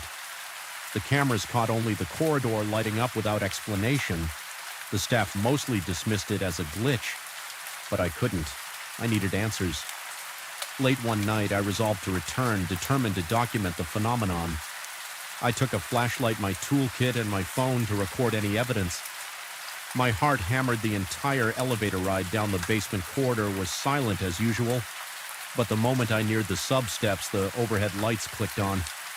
The feeling of being watched enveloped me like a shroud. It was as if someone or something was standing at the far end of that hallway just beyond the reach of my vision. I started filming with my phone, narrating in a shaky voice about the motion sensors and the locked door. My breathing became labored and I felt sweat trickle down my temples. Step by step, I advanced, shining my flashlight in front of me, half expecting to see a figure dart away. The hallway stretched out in front of me, dimly lit in intervals by the flickering fluorescence. When I got closer to the door, the flashlight beam landed on the padlock. It gleamed as though it had been polished since the last time I was there. My stomach dropped at the realization that it looked newer, the rust replaced by shiny metal. I tried to control my shaking hands as I reached out to touch the chain. It felt cold against my fingertips, and I heard my own ragged breath echo in the narrow space. Suddenly, my flashlight sputtered and the corridor lights blinked off, plunging everything into darkness. I let out a small gasp, my heart pounding so violently that I felt it might burst from my chest. The only illumination came from the dim glow of my phone. Then I heard it again, that faint click like a switch being toggled. Every muscle in my body tensed. I forced myself to flick my flashlight back on, and when I did, the lights overhead flickered to life again in that disorienting moment of strobing fluorescence. I swore I glimpsed a figure at the very end of the corridor, a silhouette without distinct features just standing there. It vanished the instant the light stabilized, leaving me alone in the stale air. My knees felt weak and a surge of pure terror coursed through me. My vision swam, and for a moment I worried I'd collapse. I steadied myself against the wall, drawing in ragged gulps of air. Every survival instinct told me to leave, but a stubborn part of my mind wanted proof. Something tangible to confirm I wasn't imagining all of this. I aimed my phone down the corridor, zooming into where I thought I'd seen that shape, but there was nothing. Only the aging walls and a distant gloom unable to bear it any longer. I turned to go back upstairs, yet as I ascended, I felt an inexplicable compulsion to look over my shoulder. One last time, that was when I noticed it. The door at the far end, still locked, had light leaking out from under the threshold. A faint strip of pale brightness that pulsed as though something inside was controlling it. My stomach churned and a clammy panic gripped me. I bolted up the stairs, not caring about being quiet or rational anymore. Back on the ground floor, I struggled to slow my breathing. I felt shaky, drenched in sweat, and profoundly disturbed. I made a half-hearted attempt to report an electrical anomaly to the night supervisor, but my words were tangled, and I think my haunted expression spoke volumes. He asked if I needed to clock out early and get some rest. I nodded, unable to form a coherent excuse. That night I barely slept. My mind replayed the image of the locked door, the mysterious light beneath it, and the silhouette in the corridor.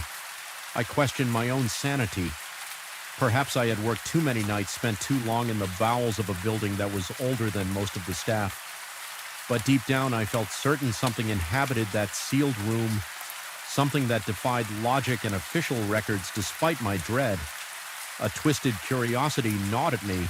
I wanted to break the padlock, fling open the door, and confront the unimaginable. Yet every time I considered it, my chest tightened, and I was overwhelmed by the most primal kind of terror. In the end, I decided I couldn't stay in that hospital any longer.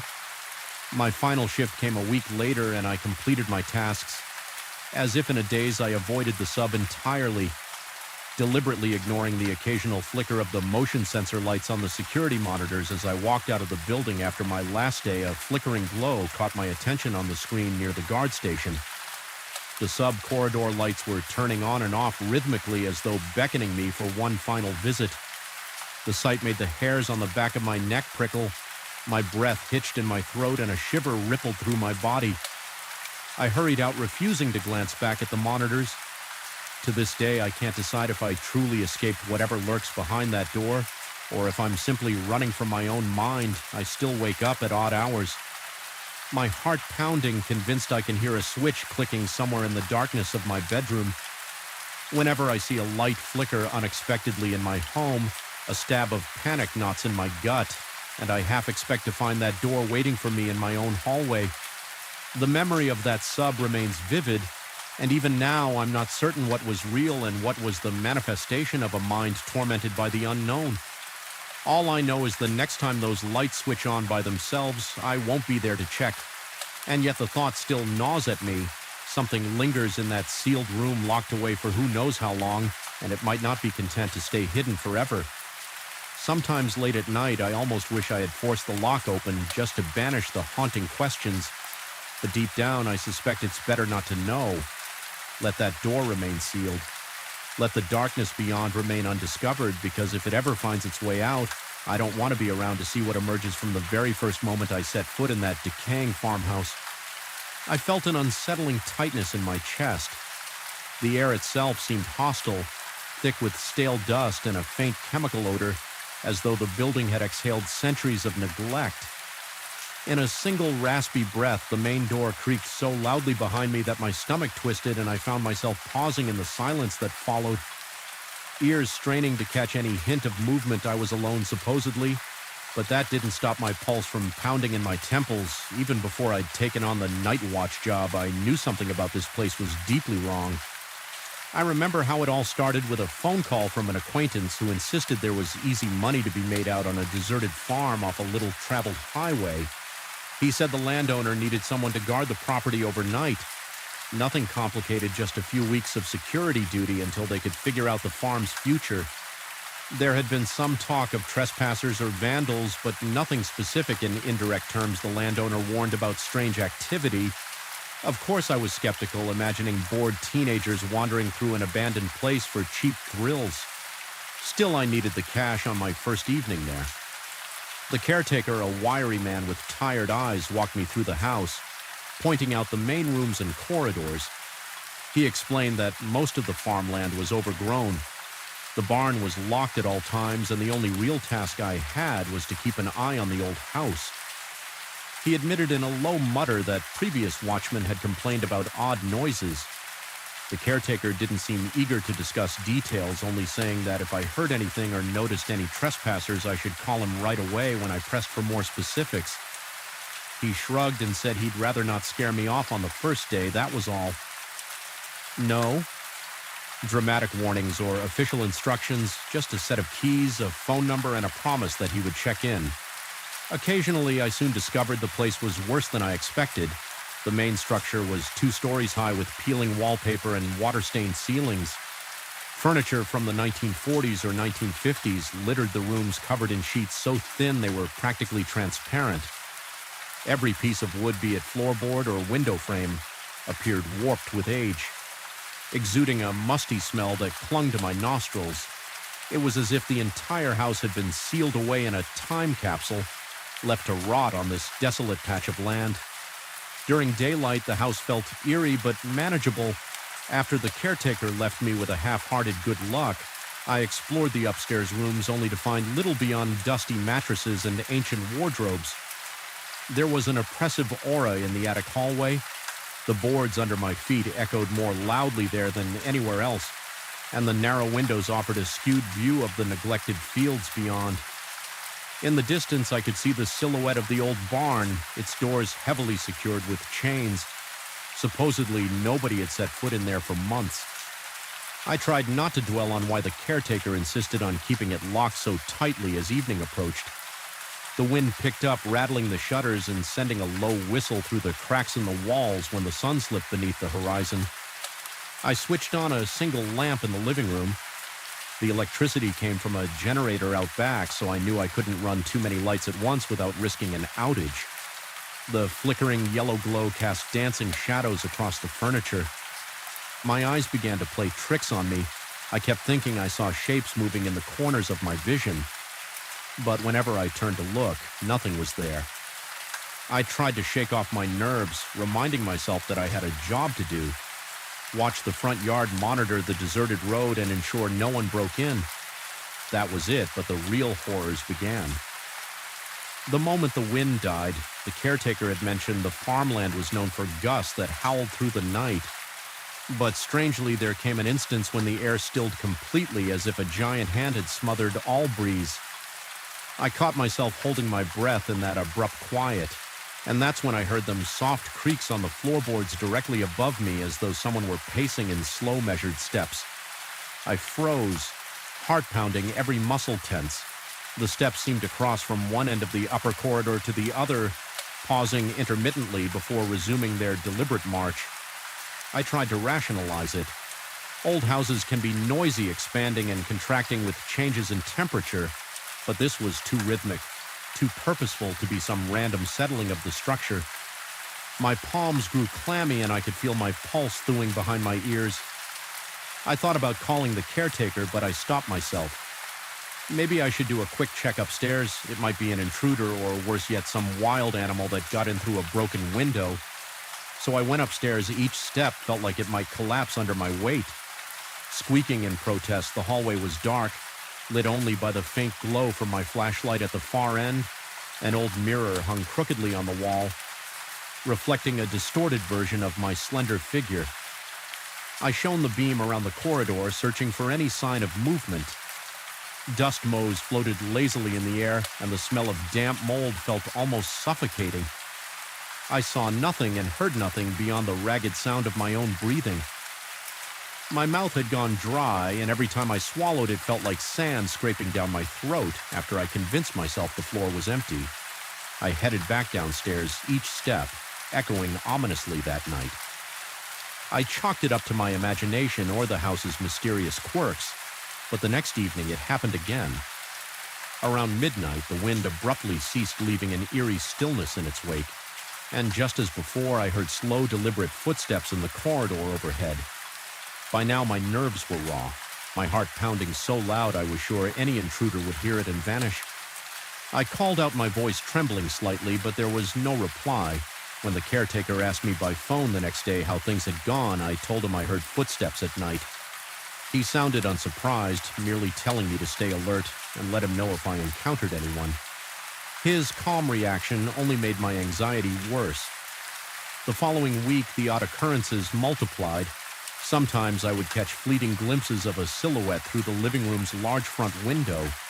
The figure always seemed to drift away toward the barn, dissolving into the darkness beyond the reach of my flashlight. Each time I'd rush outside, convinced I might catch whoever it was in the act of trespassing, but the yard stood empty. The barn's locks remained secure, and the road was deserted for miles. By the time I circled back to the house, I'd be bathed in sweat, heart-hammering, convinced I was either losing my mind or being toyed with by someone who knew the property better than I did. My sleep suffered. Although my shift was strictly overnight, I found it impossible to rest during the day. Whenever I closed my eyes in one of the upstairs bedrooms I dreamed of, the floorboards creaking and footsteps closing in on me, I'd wake up drenched in sweat with every nerve on high alert. Convinced I heard voices whispering from the hallway, I began to doubt my senses, questioning whether the oppressive silence of the farmland had begun to warp my perception. The caretaker would occasionally check in, but his tone remained unhelpfully neutral. His only advice was to keep an eye on any intruders and call if I needed backup. No mention of ghosts or anything else. So I stopped mentioning the footsteps, thinking he either wouldn't believe me or already knew more than he let on. One particularly dark night, the wind was howling as usual, shaking the windows in their frames. Then, without warning, that terrifying silence fell. It was as though the entire world took a collective breath and held it. My skin prickled. I nearly dropped the flashlight I was holding the moment the breeze died. I sensed a presence behind me. I whipped around, shining my beam through the living room. Nothing. The old grandfather clock in the corner ticked ominously. Suddenly, a floorboard creaked in the corridor to my left. So close it made me jump. My throat constricted and my lungs felt like they were struggling for air. With my hand trembling, I advanced toward the hallway. As soon as I rounded the corner, a flicker of movement caught my eye at the top of the stairs. A dark shape, no details, just a vaguely human outline, drifted across the landing and vanished. My heart thundered and I had to take several quick breaths to keep from passing out. Each inhale felt shallow, laced with panic. I forced myself up the steps, my legs shaky, muscles taut like coiled springs. The corridor was as always empty, yet there was an undeniable chill in the air, an almost electric charge that made the hair on my arm stand up. After that night, I became increasingly convinced the house was testing my sanity. Strange smells, abrupt changes in temperature, sounds that defied logical explanation. It all felt orchestrated, deliberate. I started noticing an odd discoloration on one of the upstairs walls, almost like a handprint, but it faded whenever I tried to examine it closely. My reflection in the old mirror at the end of the hall sometimes seemed to smirk at me when I wasn't smiling. Small details easily attributed to fatigue or paranoia, but they accumulated until I could barely function without glancing over my shoulder. The caretaker paid another brief visit. He noticed my frazzled expression and asked if I wanted to quit. I simply told him I needed the paycheck. Despite my fear, I felt compelled to prove I could handle the job, or perhaps I wanted to solve the riddle of that place. Part of me was determined not to let a creaking house and a few shadows break my resolve still. Every passing night took a toll on my nerves. My heart pounded whenever I heard the shift in the wind's intensity, dreading the exact moment it would stop. Ushering in that dreadful quiet and the inevitable footsteps on my last night there, I found myself fixated on the barn. Something about the glimpses of that silhouette slipping away into the distance ate at me. Why did it always vanish near the barn if everything was locked tight, determined to confront whatever was haunting my nights? I ventured outside around midnight. The sky was overcast with only the faintest starlight providing a dim glow. My flashlight's beam bounced off the crooked fence posts and the weedy path that led to the barn. Every step felt heavier than the last, my boots crunching dead leaves and stirring up stale dirt. When I reached the barn doors, the chains looked intact, the padlock firmly in place. I walked around the perimeter, carefully scanning the walls. A broken window high up near the rafters caught my attention. It was too small for a normal person to climb through easily, but the shards of glass and the rotting wooden frame suggested it might have been tampered with. I felt a sudden prickling sensation on the back of my neck. It felt like unseen eyes were observing me from somewhere close. My stomach twisted and I sucked in a sharp breath. The weight of my own terror pressed on my lungs, making each inhale feel forced, determined to uncover the truth. I decided to return to the house and do a final sweep from top to bottom. I moved methodically, opening every closet, peering under every piece of furniture. The old paintings on the walls with their cracked varnish seemed to follow me with their eyes. By the time I reached the second floor, my chest felt tight and my forehead was damp with sweat. The hallway stretched out before me like a tunnel. I flicked the flashlight beam across the dark corners, half expecting to see that silhouette materialize again. Instead, I was greeted by silence and stillness. But then the wind stopped. The house went quiet, impossibly quiet, as though the walls themselves were holding their breath. My ears strained, and sure enough, the footsteps returned. This time they were right behind me. Every hair on my body stood on end, and a searing jolt of adrenaline shot through my veins. I spun around, shining the flashlight into empty space. My vision blurred with panic, and for a split second I saw the figure standing at the far end of the corridor, flickering in and out of the shadows. It turned, and though I couldn't see its face, I felt an undeniable pull like it wanted me to follow. Clutching the flashlight with a shaking hand, I staggered forward. Each step made the floor creak in protest, echoing the sound of my own racing heart. The figure slipped around the corner into the attic stairwell when I reached the base of that narrow staircase. I hesitated. A dank smell like rotting wood and ancient dust wafted down from above, coating my tongue with a bitter taste.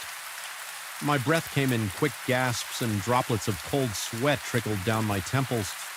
Summoning whatever courage I had left, I climbed at the top.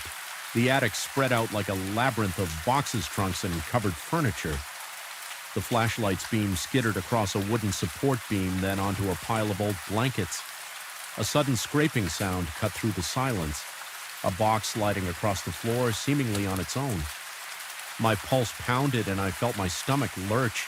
I approached slowly, perspiration beading on my brow. Then, as abruptly as it appeared, the figure was gone. Nothing moved in the attic but me. Still, I felt sure I wasn't alone in that crushing stillness. I realized the extent to which my sanity might be slipping. Was this a ghost, a lingering presence, or simply my mind conjuring horrors to fill the loneliness of this rotting house, as if an answer, a low whisper impossible to decipher, grazed my ear? My fight-or-flight response kicked in. I nearly tripped as I backed away. Stumbling down the attic stairs, my heart beating so fiercely that I worried it might burst. I dashed back into the corridor, half blind with terror. At that moment, I made a decision. This job was not worth my last shred of sanity. Whatever prowled these corridors, whatever lurked in that barn or haunted these walls, I refused to be its plaything any longer. I fled downstairs, grabbed my jacket, and fumbled with the front door lock. The door stuck for a moment, as if resisting my escape, then gave way with a splintery groan. Outside, the wind was roaring once more, but it felt like a relief compared to the suffocating silence inside. I walked away that night, heart-pounding skin, clammy eyes flicking back at the house as I imagined shapes in the windows. I left the keys in the caretaker's mailbox with a note explaining I couldn't continue. Even in the open air, I couldn't shake the sensation of eyes on me, couldn't dispel the memory of that shifting silhouette and those echoing steps. My breath remained shallow and ragged until I finally got into my car and drove onto the empty highway. With each mile that separated me from that Orst farmhouse, my chest loosened just a fraction, yet the dread still clung to me like a persistent shadow. To this day, I sometimes wake in the middle of the night, convinced I can hear a floorboard creak or a slow measured footstep just down the hall, and in those moments my heart thrashes against my ribcage, my skin goes cold, and I wonder if the thing I encountered out there followed me home. I never went back to that farm, but no matter how far I run, no matter how many lights I leave on, the memory of that silent wind and those phantom footsteps lingers in my mind. A constant gnawing reminder that some places are better left abandoned, their secrets kept hidden under layers of dust and time. The only true solace I found is in knowing I escaped physically unscathed, but mentally branded by the realization that there are forces we barely comprehend, and I will never forget the sense that on those windless nights the house was alive in its own terrible way, waiting for me to let my guard down so it could unravel what was left of my sanity. I still remember the first time I walked into the abandoned municipal theater at night. The moment I stepped through the rusty side door, an overpowering sense of unease smothered me like a wave of stagnant air. It wasn't merely the silence or the layered dust on the curtains. It was the way the darkness seemed to absorb every stray beam of light, creating pools of shadow that felt almost alive. Even my own footsteps sounded muffled, as if the space itself was swallowing all evidence of my presence. That first impression was enough to send an icy prickling down my spine, and I knew at once that the nights ahead would not be kind to my nerves. I'm the person assigned to inspect this place to ensure no vagrants make it their home and that no further damage comes to the structure. The city council once dreamt of renovating the old theater. But every plan was delayed, every budget cut, until eventually they left it to rot. Now it's my task to walk the aisles, check the stage, and poke around in the dressing rooms. In theory, it's a simple job in practice. It's anything but there's something wrong with this building. No matter how many times I tell myself it's all in my head, the feeling of being watched lurks behind every gesture I make. It clings to me like a second skin. Every evening I enter through the same side entrance because the main doors have been chained shut for years. An old padlock dangles there, rust flaking off in sharp fragments, but no one has bothered to remove it. My flashlight's beam, thin and unsteady, guides me through the labyrinth of backstage corridors. The walls are lined with peeling posters from past productions, bright images of dancers and actors now cracked and faded by time. I've often tried to imagine the theater as it must have been, bustling with crowds vibrant with music. Yet what remains is only the echo, a silent mockery that resonates through the emptiness.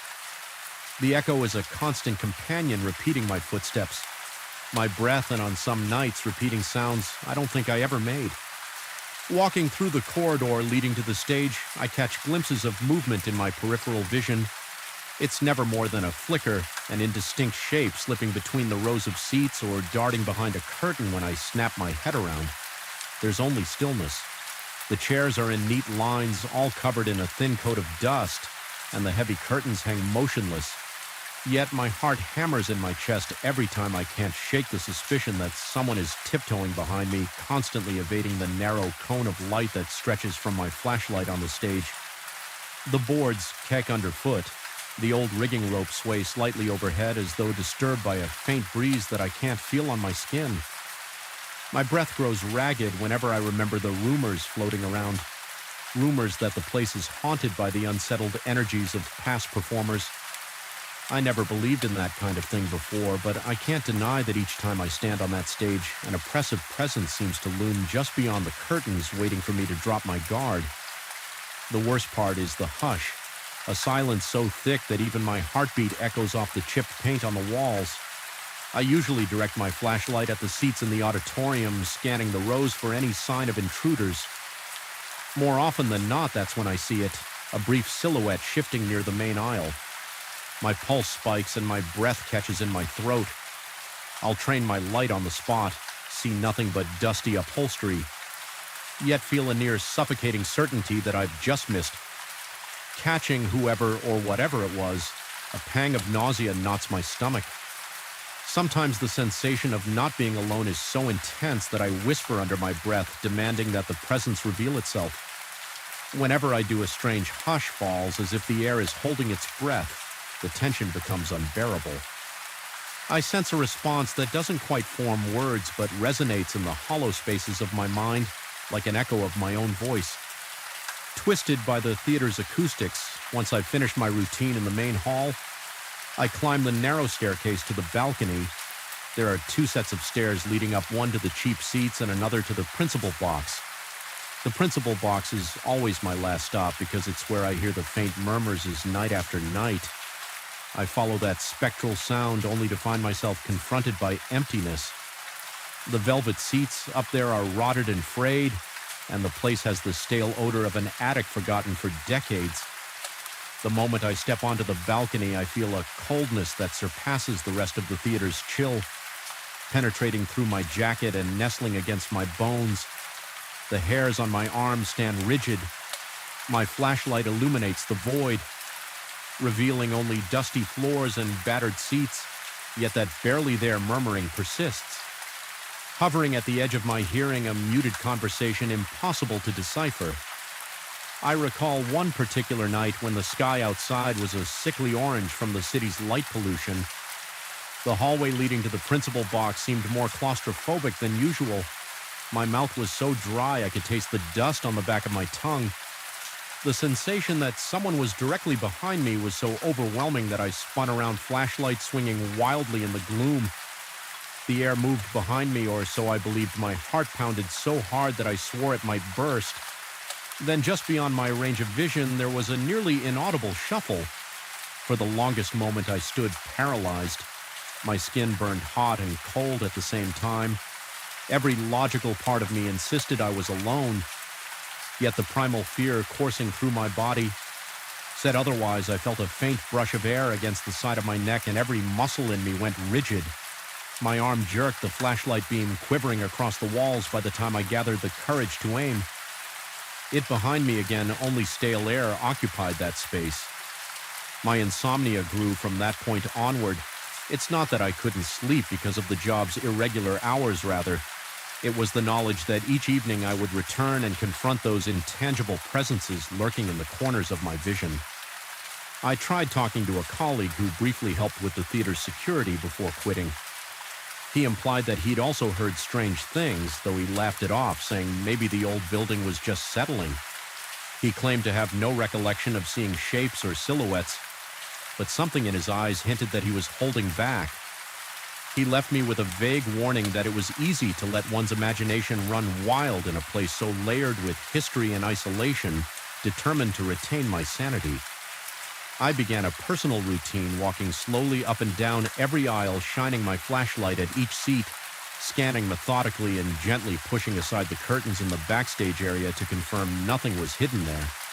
I would then double-check the sound equipment, which was half dismantled and covered in thick plastic sheets. The wires snaked across the floor, reminding me of black tendrils coiling in the darkness. The reverb of my own shuffling steps in the audio booth became an almost demonic resonance, as though the room itself groaned in agitation each time my flashlight flickered.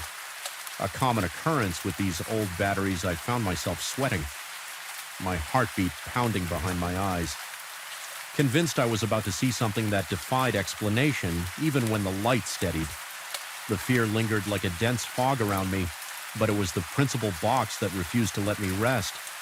Night after night, the faint murmuring continued, sometimes accompanied by light rustling sounds as if fabric were dragging across the floor. I started to question whether my mind was playing tricks. Was it the building's acoustics?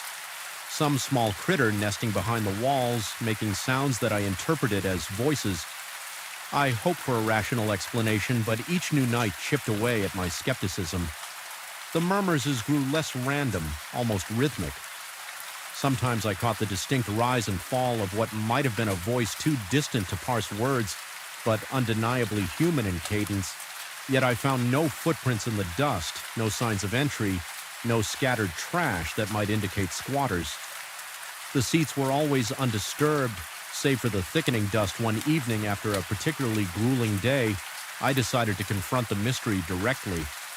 My flashlight in one hand, a portable work lamp in the other, I climbed the stairs to the principal box with my heart racing so fast I felt faint at the threshold. I placed the lamp on the floor, switched it on, and let its bright glow flood the dilapidated space. For the first time I saw the box in glaring detail, peeling wallpaper, cracked ceiling. The tattered velvet of the seats, dust particles swirled in the air. Illuminated in sharp detail by the lamp's beam, the murmuring stopped abruptly as if startled by my intrusion. I stood there, each breath jagged, waiting for my ears to adjust to the sudden hush. My whole body was trembling and sweat dripped down my temples. I strained to hear even the faintest hint of that voice, but the silence remained absolute. Then out of the stillness, I perceived an echo of my own labored breathing. It wasn't a mere reflection of sound. It carried an alien quality that both resembled my breath and simultaneously distorted it into something else. It felt like a presence actively imitating me, as though mocking my fear. My throat went tight and a surge of panic seized me. Everything within me screamed to flee the box, to run down the stairs and out the door. Yet some stubborn part of me refused. I inched forward the lamp, casting my long, trembling shadow across the decaying seats. My mind buzzed with possibilities, each more horrifying than the last. I couldn't decide which was worse. The idea that I was imagining all of this, or that something malevolent truly lurked there in that moment. I shut off the lamp and stood in darkness once more, letting my eyes adjust. My intention was to catch any movement in the gloom, to surprise whatever might be hiding for what felt like hours. I stood perfectly still, adrenaline pumping through my veins. Every muscle tensed, then the shadow shifted only a fraction of an inch, but enough to make my stomach twist into knots. The faint, nearly inaudible murmur began again, close enough that I could feel it reverberate in my chest. My entire body shook with dread. My breath quickening to shallow gasps, I forced myself to raise the flashlight. My arm quivering and directed it toward the source of the sound, but the beam revealed only an empty row of seats that was the tipping point. The oppressive weight of uncertainty and fear exploded inside me. My heart thudded so loudly I thought it would reverberate against the walls. My knees threatened to buckle and a cold sweat drenched my back. Stumbled out of the principal box, knocking the work lamp over in my haste. The crash of metal hitting the floor reverberated with a hollow ring in the hallway. I nearly tripped down the stairs, hands gripping the rail so hard my knuckles turned white. The entire theater seemed alive. Then the corridors groaned, the stage ropes creaked, and in the distance I swore I could hear footsteps racing to keep up with me. But every time I whipped around, there was no one there. When I finally burst through the side door into the open air, my lungs gulped the chilly night wind as if I'd been drowning and only now reached the surface. My hands trembled uncontrollably and my mind spun with questions I couldn't answer had I just come face to face with something supernatural, or was this nothing more than the unraveling of my own nerves? I couldn't decide. Even my sense of relief at escaping felt tainted by the knowledge that I'd have to come back the next evening to this day. I can't fully explain the events in that theater. I still perform my inspections, albeit with caution bordering on paranoia. The council hasn't given me any new information, so I have no choice but to continue in silence. Every trip inside feels like entering a labyrinth of echoes and shadows, and I never know what I'll encounter in those unlit lobes. The memory of that murmuring in the principal box returns whenever I'm alone, making me question my grasp on reality. Was it my own echo warped by failing acoustics, or something older and darker? Feeding on my fear, I'm left with a gnawing certainty that the theater is more than just an abandoned building. It might be a conduit for energies we don't understand, or perhaps it's become a reflection of my own anxieties, magnified by darkness and isolation. Whether the thing that lurks among the seats is real or a manifestation of my unraveling psyche, I can't deny the persistent dread that coils in my gut. Each time I stand on that stage or pass through the back corridors, I sense it watching me from behind the curtains just out of sight. Every rustle of fabric, every creak of the floorboards, even the echo of my own breath becomes a harbinger of something that should not be. And so I remain locked in this unsettling dance with an invisible partner, uncertain if my next step will reveal the truth or push me deeper into the darkness. Whatever lies in the shadows of that forsaken theater, it has made its claim on me, and no amount of flickering flashlight beams can banish the haunting presence. I feel each night I still remember the first time the elevator door slid open on the 9th floor, revealing that darkened corridor soaked in an unsettling hush. There was something off about the air itself, thick as though it was resisting every step I took. The overhead lighting in that south wing triggered by motion. Sensors flickered and hummed erratically, creating the sensation that the building was resisting my presence as much as I was dreading it. Even before I stepped out, my pulse was already racing and every breath felt labored. That night was only my second week on the job, and it marked the moment I realized that the building with all its mid-century grandeur and neglected hallways was more than just an old commercial structure. It was a place where the past lingered, seemingly refusing to let go of the present, and where something unseen might be watching. I work as a night watchman from 10 at night until 6 a.m. The building itself dates back to the 1950s, and most of the original interior remains intact in the older, less frequently used sections. Each evening, I collect my flashlight, secure my keyring, and mentally prepare for 8 hours of strolling through a place that feels like it has never fully adapted to the modern world. On any given night, the majority of the floors are empty, with only one or two occasionally occupied by IT staff or people burning the midnight oil on urgent projects, apart from those few individuals who usually keep to themselves in their offices. The entire building belongs to me and my imagination. For those late hours, it didn't take long for me to notice that the 9th floor was different. The first time I felt it was during my routine rounds. I stepped onto the floor, shining my flashlight along the corridor. The faint glow revealed tarnished metal handrails, chipped paint on the door frames, and the once polished wooden panels that lined the walls. A strange hush followed me as I walked, but from the corner of my eye I kept seeing flickers of light where no movement should have triggered them. My heartbeat quickened. My skin prickled. I tried to ignore it. At first, chalking it up to old wiring or faulty sensors.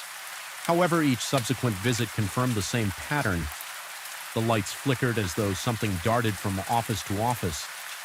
I told myself it was an electrical glitch, but deep down I could feel a tightening in my chest and a dryness in my throat whenever I approached that south corridor, like my body was responding to a threat. Before my mind could process it, during one round I had paused in front of a locked office to check my clipboard. Verifying the door was indeed secure in that moment, I caught a glimpse of a shadow passing behind the frosted glass window set into the wooden door. It was quick, just a dark silhouette crossing from one side to the other. My muscles tensed. My palms grew clammy and I felt a chill trickle along my spine. After a moment of shock, I tried the door handle, finding it locked as expected. I stepped back, heart pounding against my ribcage, breath coming in shallow bursts. I checked the security system on my phone for any record of entry. There was nothing. Not just that night. No one had swiped into that floor for the entire week. Aside from me, the next day I mentioned it to my supervisor, indirectly reporting that perhaps the sensor logs weren't updating properly, or there was some malfunction with the door. He accompanied me to the office and we unlocked it together under the glare of fluorescent lights. The following afternoon, everything was pristine. No footprints, no sign of forced entry. My supervisor took notes and suggested the system might need an update, but his dismissive shrug hinted he believed I was just imagining things. I tried convincing myself that my eyes had played tricks on me, that maybe the headlights of a passing car outside had cast a bizarre reflection, or I'd simply spooked myself. But every new shift reinforced my growing discomfort. I noticed that the scuffed floors in the corridor sometimes bore faint smudges that seemed to appear overnight. As though someone had been wandering around on another evening, I heard a soft scraping sound. Just as I rounded the corner to the restrooms, my throat constricted, and the hairs on my arms stood on end. It wasn't loud, but it was distinct, like a chair being shifted across the floor in a vacant office. When I mustered the courage to check every office was dark and locked. As the weeks went on, the oppressive atmosphere weighed heavier on my chest. The sensation of being watched was no longer a passing feeling. It became a constant presence, especially between midnight and 3 a.m. When the building was at its quietest, I'd step off the elevator and my heart would thunder in my ears. My flashlight beam would tremble slightly from the unsteady grip of my sweaty hands. Every step along that corridor felt burdened by an unseen gaze. I could practically hear my pulse echoing in my head, competing with the faint hum of old air ducts.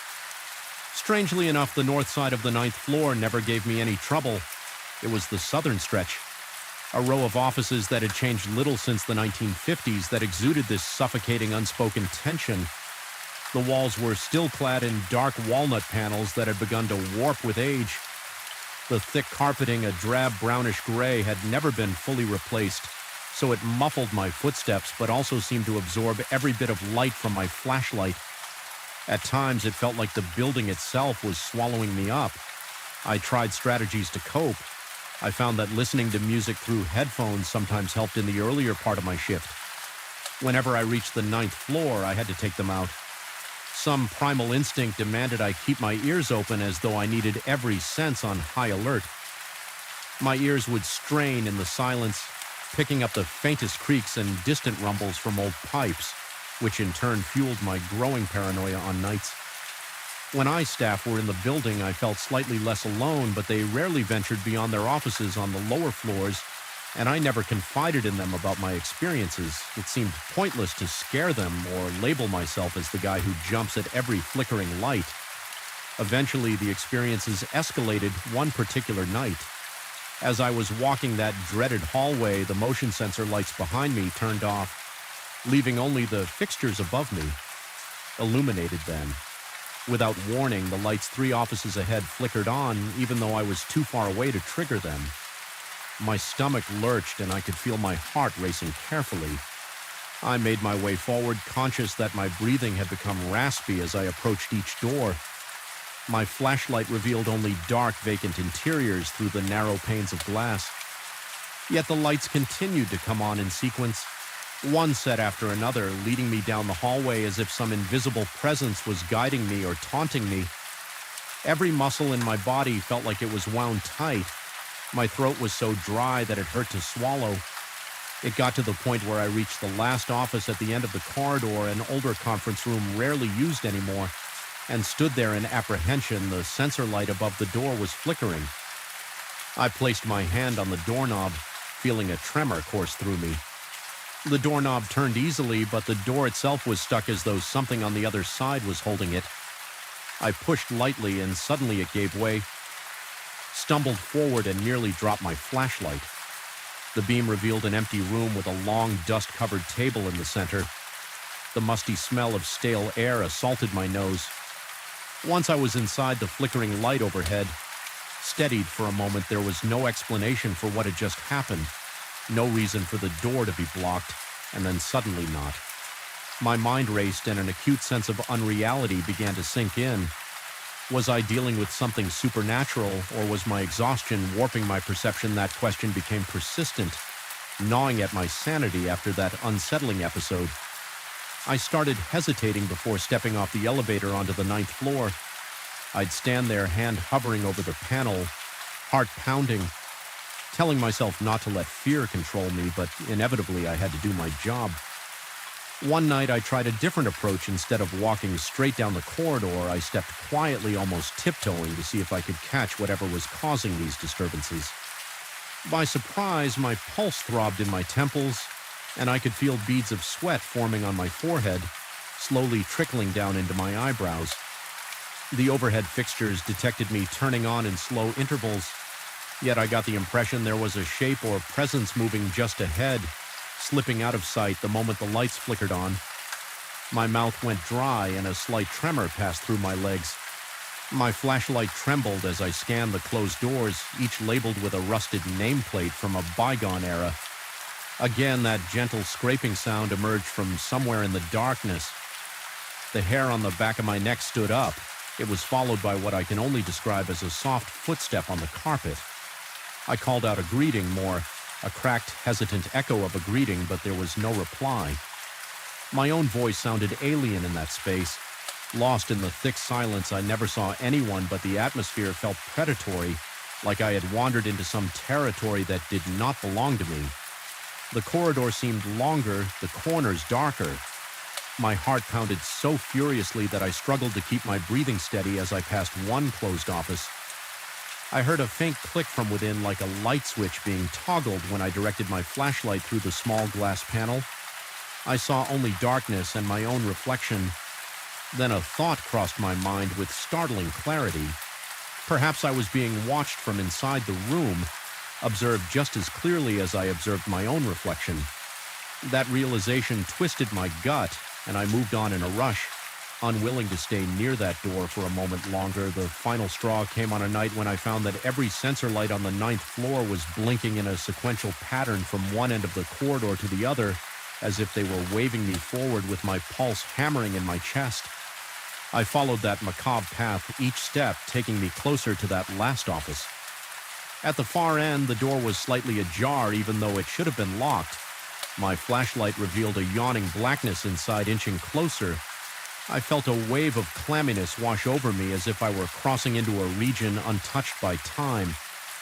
Inside was a single desk, an old wooden thing with curved legs set below a fluorescent light that sputtered on as I approached. The drawers were all half open.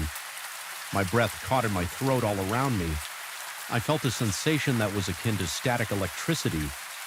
Fine prickles dancing along my arms, accompanied by a low hum I couldn't quite place. It felt like the building itself was alive, swelling and contracting with each of my hesitant breaths. In the suffocating hush, I discovered an old key resting on the desk's surface. It was heavier than modern keys, with an ornate bow, the metal tarnished with age. I could feel my heart pounding behind my ears as I held it. Something in my mind whispered that this key unlocked more than a door. It might open the final threshold between the present and whatever restless force lingered in this place. Every logical instinct in me said to leave it, but a morbid curiosity drove me to take it in my hand. The moment I did, that faint hum rose to a static buzz and the overhead light flickered violently. I felt a surge of panic rattle my nerves. My breathing turned shallow and the entire corridor behind me seemed to darken at once, as though the sensors had collectively failed. Only that sputtering light in the office remained, casting long, warping shadows across the walls. For a split second, I thought I saw a figure reflected in the dusty window behind the desk, a tall, dark outline that didn't match my proportions, swaying slightly as if it were waiting. My heart jumped and my body reacted on pure instinct. I lunged for the door and rushed into the corridor. The key clenched tightly in my palm. My legs felt weak, almost buckling under the weight of terror and adrenaline. I sprinted for the elevator, jabbing the button repeatedly when the doors finally slid open. I dove inside, jamming the closed door button as though my life depended on it. The elevator descended with its usual slow hum, but it felt like it was taking forever. In that moment, I was convinced something was in that corridor, pressing against the sealed elevator doors, trying to follow me. When the doors finally parted, in the lobby, I stumbled out, panting, my body slicked with sweat, my mind reeling, my vision swam with a mixture of relief and residual fear. I spent the rest of that shift in the security office downstairs, occasionally glancing at that old key I had left on the desk, uncertain if taking it would bring something more menacing upon me or if leaving it there had sealed my fate. Anyway, I haven't returned to that corridor in the same way since. Now I make my rounds, but I pass through the 9th floor. Swiftly, my body tensed as though bracing for a collision. I still sense it there. The flickering lights, the drifting shadow, that choking sensation in the air. I know that I'm not alone in those hallways. Whether it's some lingering presence from the building's past or a figment of my own unraveling psyche, I can't shake the notion that I've opened a door I can never fully close even now, as I step off the elevator and steel myself for the short trek to check the southern corridor. My entire body is coiled tight and sweat beads on my upper lip. A persistent tremor lives in my hands. My breath catches at every sudden flicker, every creak, every subtle shift of darkness. The building hums around me, the old pipes and aging electricity forming a dissonant chorus. I used to dismiss these occurrences as symptoms of a faulty sensor system or an overactive imagination, but now I'm convinced that something lingers there beyond the locked doors and dusty corridors. Feeding off my fear, I haven't told anyone the full extent of these events.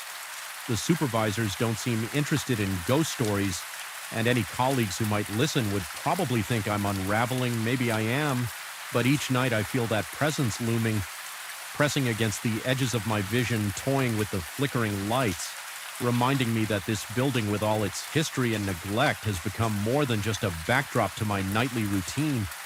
It's become a labyrinth of unseen truths, a place where time and memory have curdled into something malevolent. I don't know how much longer I'll last here. Part of me wants to quit, to step away from this place and never look back. But another part, that same morbid curiosity that made me pick up that key, insists on pressing forward.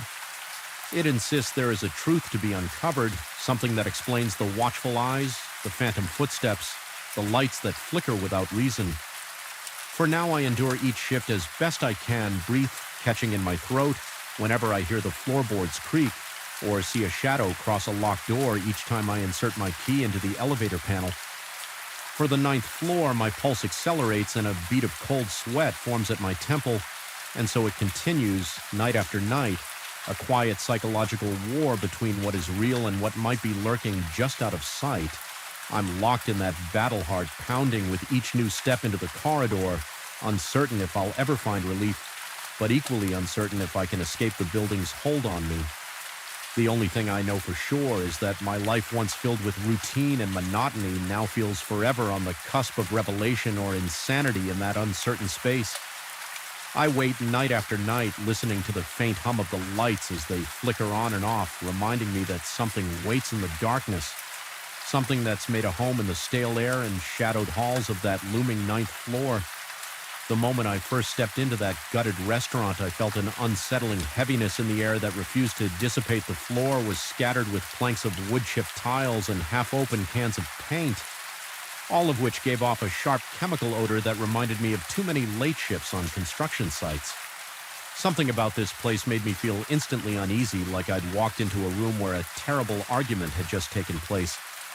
The lights overhead were dim, flickering annoyingly as if they might go out at any second, and despite the stale air, I could almost sense the ghost of bustling activity, like echoes of clanging pots, sizzling pans, and the low murmur of conversations that had once filled this space.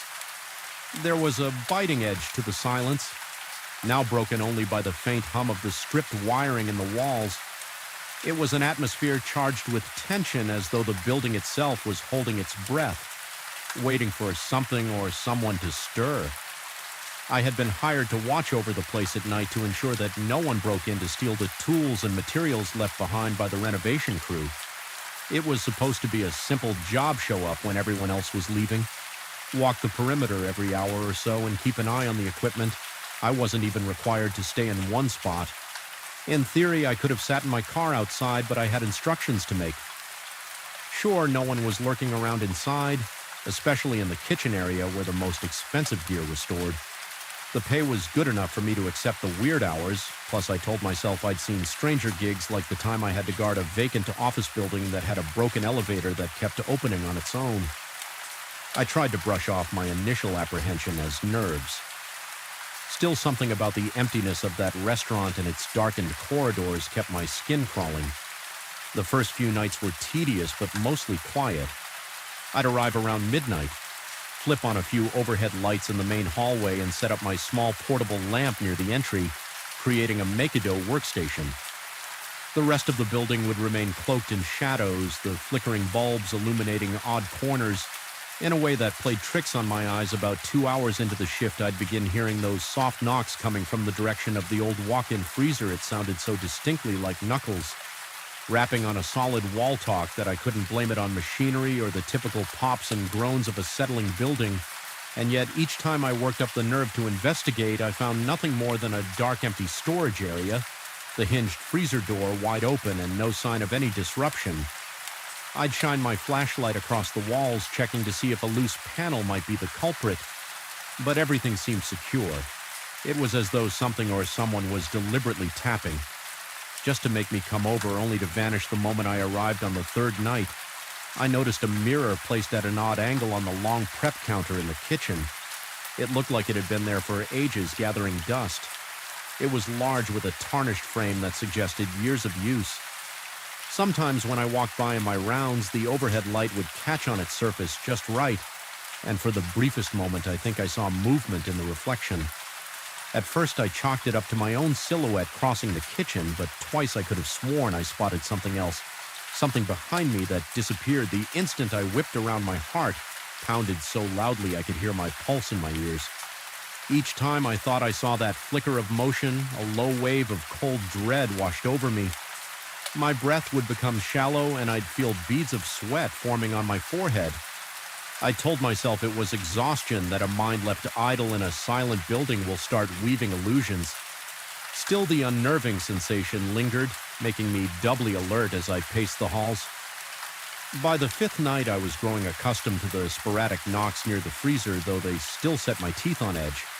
I'd begin my watch by checking every corner of the restaurant thoroughly. Reassuring myself that I was alone, the building was designed with multiple dining rooms, each with its own distinctive decor, though it was all half torn down, now exposing the skeleton of what had once been a stylish eyrie. I'd walk through them feeling the dry dust cling to my boots and the sense of desertion creeping along my spine. Then I'd move into the main kitchen, a large space with metallic counters and overhead racks. Meant for pots and pans, many of those racks were empty. Now the pots collected in a dented pile on the floor by the pantry door. Still, the tension in the room was oppressive. The single functioning fluorescent tube in the ceiling made everything look washed out and sickly. Its faint buzzing filled the silence in a way that felt almost aggressive, drilling into my head until I wanted to scream, just to break the monotony of that noise one night. As I was fiddling with some electrical cables near the entrance, I heard the distinct clang of metal hitting metal from the kitchen. My mind instantly jumped to the conclusion that a trespasser had broken in to steal the leftover equipment. My heart throbbed in my chest like it wanted to escape. I sprinted toward the source of the commotion. Adrenaline spiking through me. When I got there, I found nothing. The battered pots were still in the corner undisturbed, and there was no sign of forced entry or anyone else present. I shone my flashlight across the counters, the cold steel reflecting back at me, but there was no other movement. It was a silent, chilling emptiness. The only evidence I had of something unusual was the echo of the clang still resonating in my ears. My breath was ragged and my skin prickled with goosebumps. It felt like stepping into a vacuum where reality warped and left me stranded, unsure of my own senses as the nights wore on. Paranoia began gnawing at my sanity. It started small, the feeling of being watched whenever I bent down to pick up a tool or rummage through a box of cables. I could practically feel eyes boring into the back of my head. But the moment I straightened up and spun around, there was no one. Other times I'd pass by that mirror and catch a glimpse of a shape, some kind of dark outline standing just outside my field of vision. Each time I looked directly, the shape would dissolve into the gloom. At one point, I even thought I saw the reflection of a pale face behind me, distorted by the mirror's tarnished edges. My throat went dry and my palms broke out in a cold sweat. I had to shut my eyes for a moment to steady myself, and when I looked again, the face was gone, leaving only the reflection of my own trembling figure under the harsh fluorescent light. Lack of sleep began to wear me down. My mind kept replaying every small anomaly, the knocks, the glimpses of movement, the echoing clang of pots on an endless loop. My chest would tighten with anxiety whenever I stepped into the building, as if an unseen presence was pressing down on me. Draining the air from my lungs, I started doubting my own recollection of events. Maybe the knocks had a rational explanation. Perhaps the movement in the mirror was just a trick of the light, or maybe the pots had just shifted due to some vibration. But no matter how hard I tried to rationalize these experiences, I couldn't shake off the primal fear that something was terribly wrong here. My heart raced every time I entered a dark corridor. My hands trembled and my vision sometimes blurred at the edges, like my body was ready to snap into fight or flight mode without warning. The final straw came one night when I was conducting my usual round in the corridor leading to the walk-in freezer. The faint overhead bulb kept flickering, casting dancing shadows on the walls. Then I heard it talk louder than before, as if the knocks were right next to my ear. My entire body froze. My lungs seized up, and I felt a chill race down my spine, summoning what courage I had left. I stepped toward the freezer door. It lay ajar like a mouth waiting to swallow me. I reached out with my flashlight, its beam quivering because my hand wouldn't stop shaking inside. It was just darkness broken by the circular reflection of my flashlight on the walls. The temperature was cool but not freezing, and every surface looked damp and unwelcoming. Then from somewhere in that darkness, I heard what sounded like a faint exhale, almost a sigh.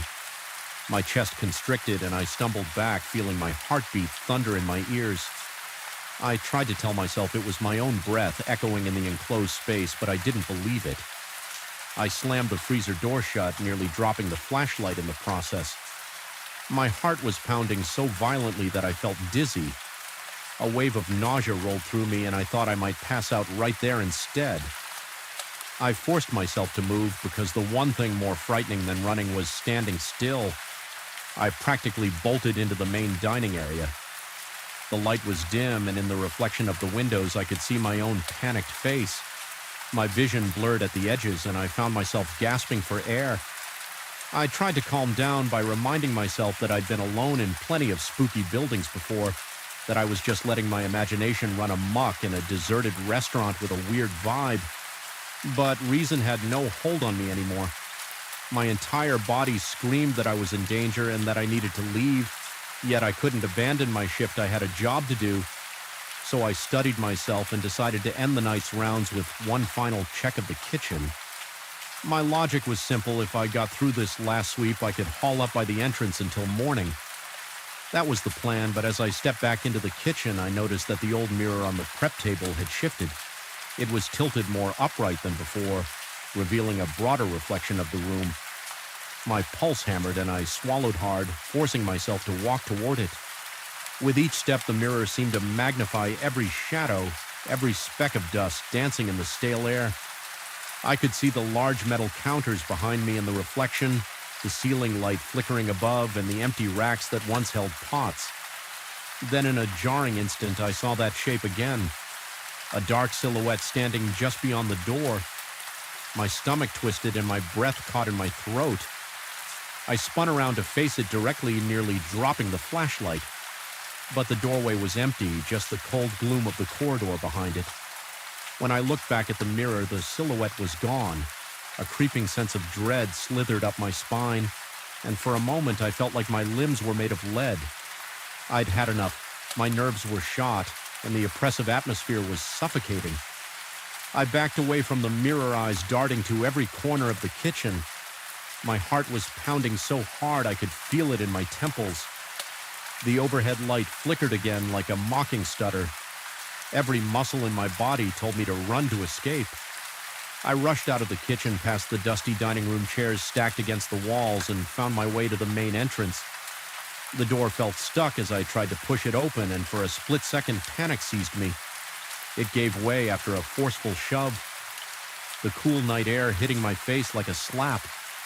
I stumbled outside, chest heaving, and leaned against the brick exterior. The silence of the empty street almost felt comforting compared to the oppressive hush inside. I did return the next night, determined to face whatever was happening in that restaurant. But the tension in my body was almost unbearable as I stepped through the doors again. This time I felt a strange mix of dread and defiance. I refused to be scared off by something that had no logical right to be there. I walked the corridors more quickly than usual, double-checking the lock, scanning every inch with my flashlight. The knocks near the freezer returned, but I refused to respond. The old mirror remained on the table, reflecting only my own tense face when I dared to glance at it. Eventually, the shift ended and I stepped out at dawn feeling battered but oddly victorious. I had faced the swirling shadows, the eerie knocks, and the relentless paranoia, and I had survived physically at least. Yet even now, the memory of that place clings to my mind like a film of grime. Every time I shut my eyes, I recall the shape in the mirror, the echoing clang of unseen pots, and the horrifying certainty that something there was reaching out from the darkness. I'm left with questions that refuse to settle. Was it all just stress, the product of an anxious mind left alone in a husk of a building? Or was there genuinely some presence lurking among the hollow walls? Feeding on my fear, I have no definitive proof, only the echoing memories that make my skin prickle even in broad daylight. Sometimes I catch myself wondering if the next night I have to watch over an empty building, I'll face a similar presence. The possibility sends shivers down my spine, but I keep going because I have no choice. The real horror isn't what we see or think we see in the dark. It's the nagging doubt that we may never truly know what's hiding just beyond the reach of our flashlight beams, and it's that lingering uncertainty that ensures I'll never forget those nights of solitary vigilance, listening to the hollow knocks on the freezer wall, waiting for a shape to appear in the mirror that shouldn't be there, and feeling the relentless churn of dread that no amount of rational thought can erase. I felt the chill the moment I stepped through the side entrance of the clinic. Even though the corridors were kept at an even temperature, there was a penetrating cold that snaked across my skin and settled deep in my bones. My first few nights on the job had been relatively calm. Sterile hallways, humming fluorescent lights, the occasional drip of a faucet that needed fixing. But as the clock approached 3 a.m. on my second week, an unmistakable dread began to gnaw at me. It was as if the building itself were exhaling a slow, freezing breath, warning me that something was off. That was when I first noticed the door at the end of the corridor silently opening and closing on its own, as though beckoning me deeper into the gloom. I had been hired to cover the night shift in a medium-sized medical clinic, one that officially closed to the public at 8 p.m. Only a few overhead lights remained on for basic visibility. They created pockets of yellowish glow in an otherwise dark space. My responsibilities were straightforward: supervise the generator, ensure that any essential equipment remained functional, and make certain no unauthorized persons wandered in it. Sounded simple enough. The pay was decent, and I appreciated the solitude, but I quickly learned that solitude can play tricks on a man, especially when the environment does half the work for you. After my first few nights, subtle occurrences started to pile up, each one leaving me a bit more unsettled. It began small one night as I walked the corridor that connected the waiting area to the main examination rooms. I heard a faint click. I paused, thinking it might just be the heating system or some leftover mechanical noise. Then I heard it again, another distinct click. It reminded me of the noise a latch makes when a door closes. I turned around and saw that the internal door leading to the exam rooms was swinging gently, the handle rattling ever so slightly. At first, I convinced myself there was a draft. I checked every window in the hallway, found them all locked. I adjusted the thermostat, thinking maybe a change in air pressure was responsible, but the door continued to move in that subtle, unsettling way. After a while, it stopped, as if it had never moved at all. The corridor was quiet again, but my pulse was racing and my hands felt clammy. I refused to let my mind jump to irrational conclusions. It had to be a simple mechanical glitch, I told myself. Or perhaps the building settling, but as the days passed, the oddities intensified. A week later, I started noticing soft murmurs coming from the direction of the nurses' resting area. This was typically empty at such a late hour, with the staff gone home. Hours earlier, the hum of voices was barely audible, like a conversation muffled by thick walls. I strained my ears, trying to pick out words or even the cadence of real speech, yet every time I moved closer, the sound faded into an untraceable hush. Convinced I was not imagining these noises, I decided to record them. I placed my phone on the counter outside the nurse's station, set it to record, and walked away when I played the file back. It was nothing but static and whispers, too garbled to understand. I couldn't dismiss it outright. It was there, but it made no sense. Even the background hiss had a sinister edge to it, like a breeze blowing through a crypt. My temples pounded with the realization that something was happening. Beyond the edges of my rational explanation, the strangeness reached a turning point when I began seeing quick flashes of light in the corridors. They were never constant or even predictable. Sometimes I would be in the break room sipping stale coffee, and a flash would illuminate the hallway through the window on the door, just for the briefest second, as though someone had flicked a flashlight on and off. Other times I'd be standing in the corridor itself, completing my rounds, and my peripheral vision would catch a strobe-like flicker against the wall. I checked the clinic's log and the emergency lighting system, but everything was in working order. The spare flashlights were locked in a cabinet that I alone had access to at night. On one occasion, I even rushed toward the source of the flicker, expecting to find faulty wiring or some reflection from outside, but there was nothing, just the sterile emptiness of a place not meant to be occupied at those hours. As these incidents grew more frequent, I felt my own body betraying me. Under the weight of anxiety, my throat would go dry each time I heard the slightest noise. My fingertips would grow numb with pins and needles when I turned a corner expecting the corridor to be empty, but fearing it might not be. My heartbeat was so loud in my ears that sometimes I thought the clinic was pumping it through the ventilation system. Each breath felt like a stifled plea for reassurance. I tried sharing my concerns indirectly with one of the day shift supervisors. I mentioned that the door near the exam room seemed to have some issue with its latch. I hinted that perhaps the electric wiring in the corridors might need a once-over given the unexplained flashes. He listened politely, or at least pretended to, but seemed dismissive. He suggested the building might be old and joked that I was probably tired from adjusting to nighttime work. When I pressed about the static-laden recordings, he shrugged and said that electronics can pick up all sorts of interference. There was no direct confrontation, but I left that conversation feeling more alone than ever, convinced that no one would take my growing terror seriously. The real trouble started in the early hours around 3 in the morning when the entire clinic seemed to shift into a different personality. The lights that were meant to stay on would dim in a strange, irregular pattern, as if the clinic were breathing my reflection, and the glass doors of the waiting room would appear distorted, slightly elongated. The hum of the HVAC system seemed to adopt a fluctuating pitch, producing an almost melodic moan. During one of my rounds, I stood still in the hallway for a moment, holding my breath, and realized I could feel vibrations through the soles of my shoes, like a low-frequency resonance that you might expect from heavy machinery. The generator was 2 floors below, but this was different, pulsing, rhythmic, almost alive.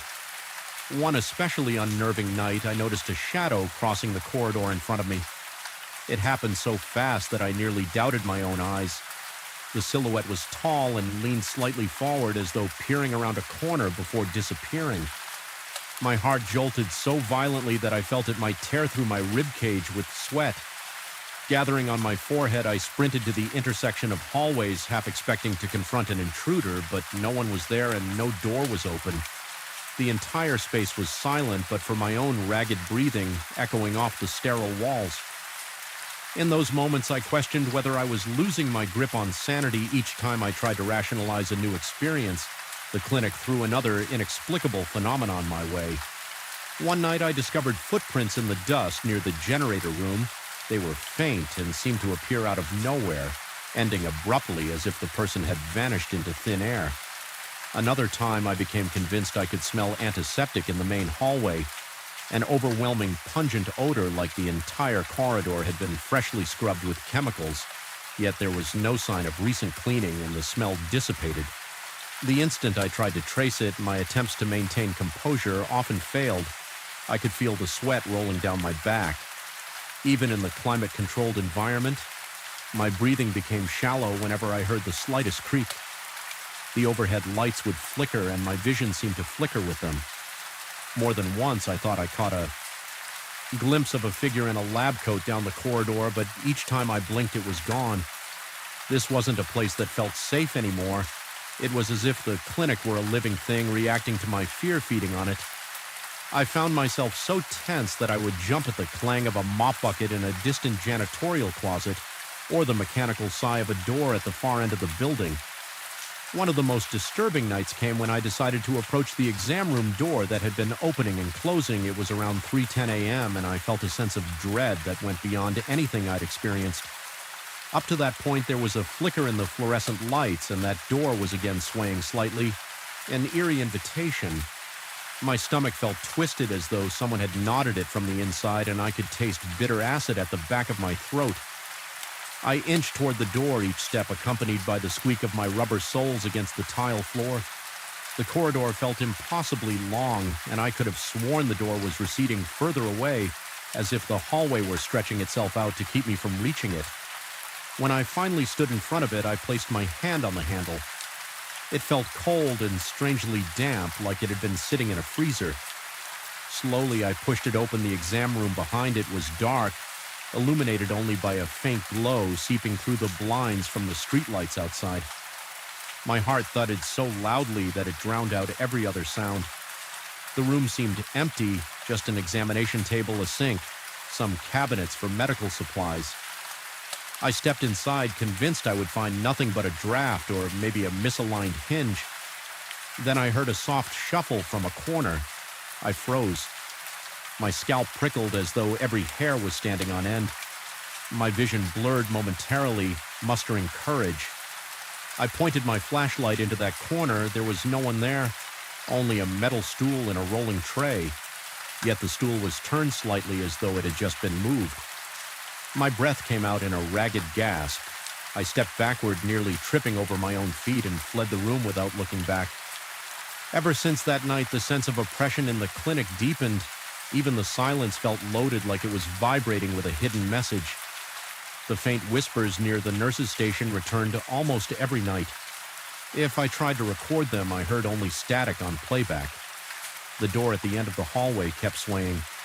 Even after I tightened its screws, the corridor lights sometimes blinked in what felt like a deliberate sequence, not just random power fluctuations. Worse, I would occasionally catch a reflection of movement in the polished floor tiles. When I was positive I was the only one in that hallway, my hands would shake involuntarily. Whenever I tried to steady my flashlight, I began to doubt my own senses to the point where I feared turning corners or opening doors. The anticipation of seeing something impossible, some figure crouched against the wall or a silent shape standing in the middle of a room, ate at me. Every moment I told myself I was just paranoid, that the job was too solitary, that perhaps my mind was conjuring illusions out of stress. But the physical manifestations, the temperature drops, the swaying doors, the footprints, the hushed voices refused to let me cling to rationality on my final night working there. I felt an overwhelming urge to confront whatever was lurking in those corridors. I couldn't endure the silent torment anymore. As 3 a.m. rolled around, I forced myself to walk the entire clinic, from the empty waiting room to the supply closets, from the exam rooms to the far corners of the basement near the generator. The deeper I went, the heavier my limbs felt. My heart was pounding so fiercely that spots danced in my peripheral vision. The overhead lights seemed to flicker in rhythm with my pulse. Each corridor felt more oppressive than the last, and the air had an indescribable weight, as if I were wading through a tangible darkness. When I reached the generator room, I felt a sudden wave of nausea. The door was ajar, and I heard a low droning sound coming from inside. Not just the hum of the generator, but something layered beneath it. My scalp tingled and a cold sweat erupted on my forehead, summoning what little courage I had left. I entered the generator's status lights, blinked as normal, but the corners of the room were swallowed in shadow. I'm not sure what I expected to find: a person, a trick of the light, some hidden speaker. Instead, I was confronted by an almost crushing sense of presence. My lungs constricted and my breathing became ragged. The walls seemed to close in for a moment. I thought I might pass out from sheer terror. Then in a single blink, the sensation vanished. The droning stopped. The room was simply a room again, lit by a single overhead bulb, but my entire body was shaking, and I knew I couldn't stay in that place any longer. I slammed the door and stumbled back upstairs, shutting off lights and double-checking locks far more hastily than usual. My car keys felt slippery in my hand as I fumbled my way to the side exit. The night outside was calm, far calmer than my own mind. I took one last glance back at the clinic for a second. I thought I glimpsed a flicker of white light behind one of the second-floor windows, but I refused to linger. I got in my car and drove away, my heart racing with the adrenaline of escape. I never returned to that night shift I gave. My notice the following morning, citing personal reasons. Even now, when I drive past that building, I feel a pang of dread that shoots straight through my chest.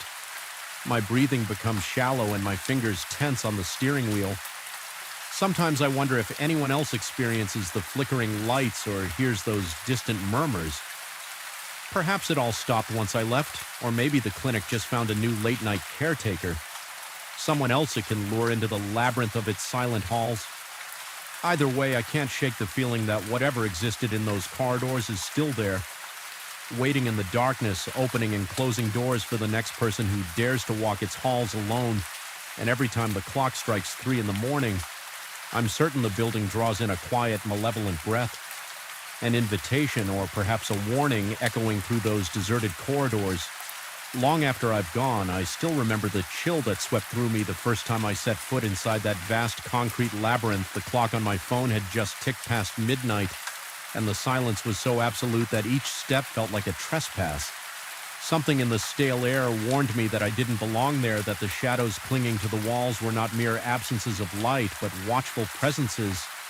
My pulse hammered in my ears as I made my way through the lobby for my very first shift. Little did I know how profoundly that place would get under my skin and how each night would intensify a creeping dread. I couldn't explain away I had been unemployed for months. When I finally took this maintenance job in a sprawling residential complex, the place was massive with multiple towers jutting up into the night sky like silent sentinels. Each had its own set of potential issues: water pump failures, power outages, jammed trash chutes, problems that often manifested during the witching hours. The pay was decent and I was desperate, so I didn't hesitate to accept the graveyard shift running from midnight to 6 a.m. At first I convinced myself that the stillness of the night would be easier to deal with than the chaos of daytime. Fewer people meant fewer distractions, and I could focus on my tasks without having to worry about residents hovering around me. That was before I discovered the tower labeled 7. Even now, just thinking about its looming silhouette sets me on edge. The building manager vaguely mentioned once that Tower 7 had an unreliable electrical system prone to strange surges and random flickers.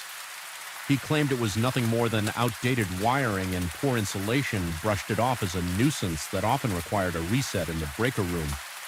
But there was something in his eyes that made me wonder if there was more to the story. He averted his gaze as though recalling events he'd rather not articulate during my first week. The radio crackled almost every night, alerting me to a sudden power failure in Tower 7. Always the same floor, often the 10th or 11th, and always the same time. 2 in the morning, give or take each time, I would do as train trudge to the building's exterior door, climb into the echoing stairwell and find nothing. The lights would be on, the hallway would be empty, all circuits would be functioning perfectly. My attempts to troubleshoot were fruitless, but the radio alerts kept coming by the end of that week. Just the thought of stepping inside Tower 7 set my nerves on edge. I rationalized the creeping fear, told myself it was simply stress from being alone in an unfamiliar environment.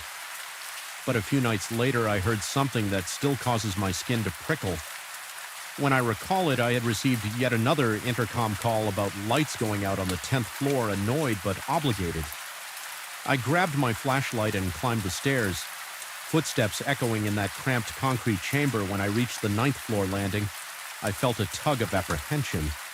My heart thudded, sweat beaded on my forehead, and my throat went dry.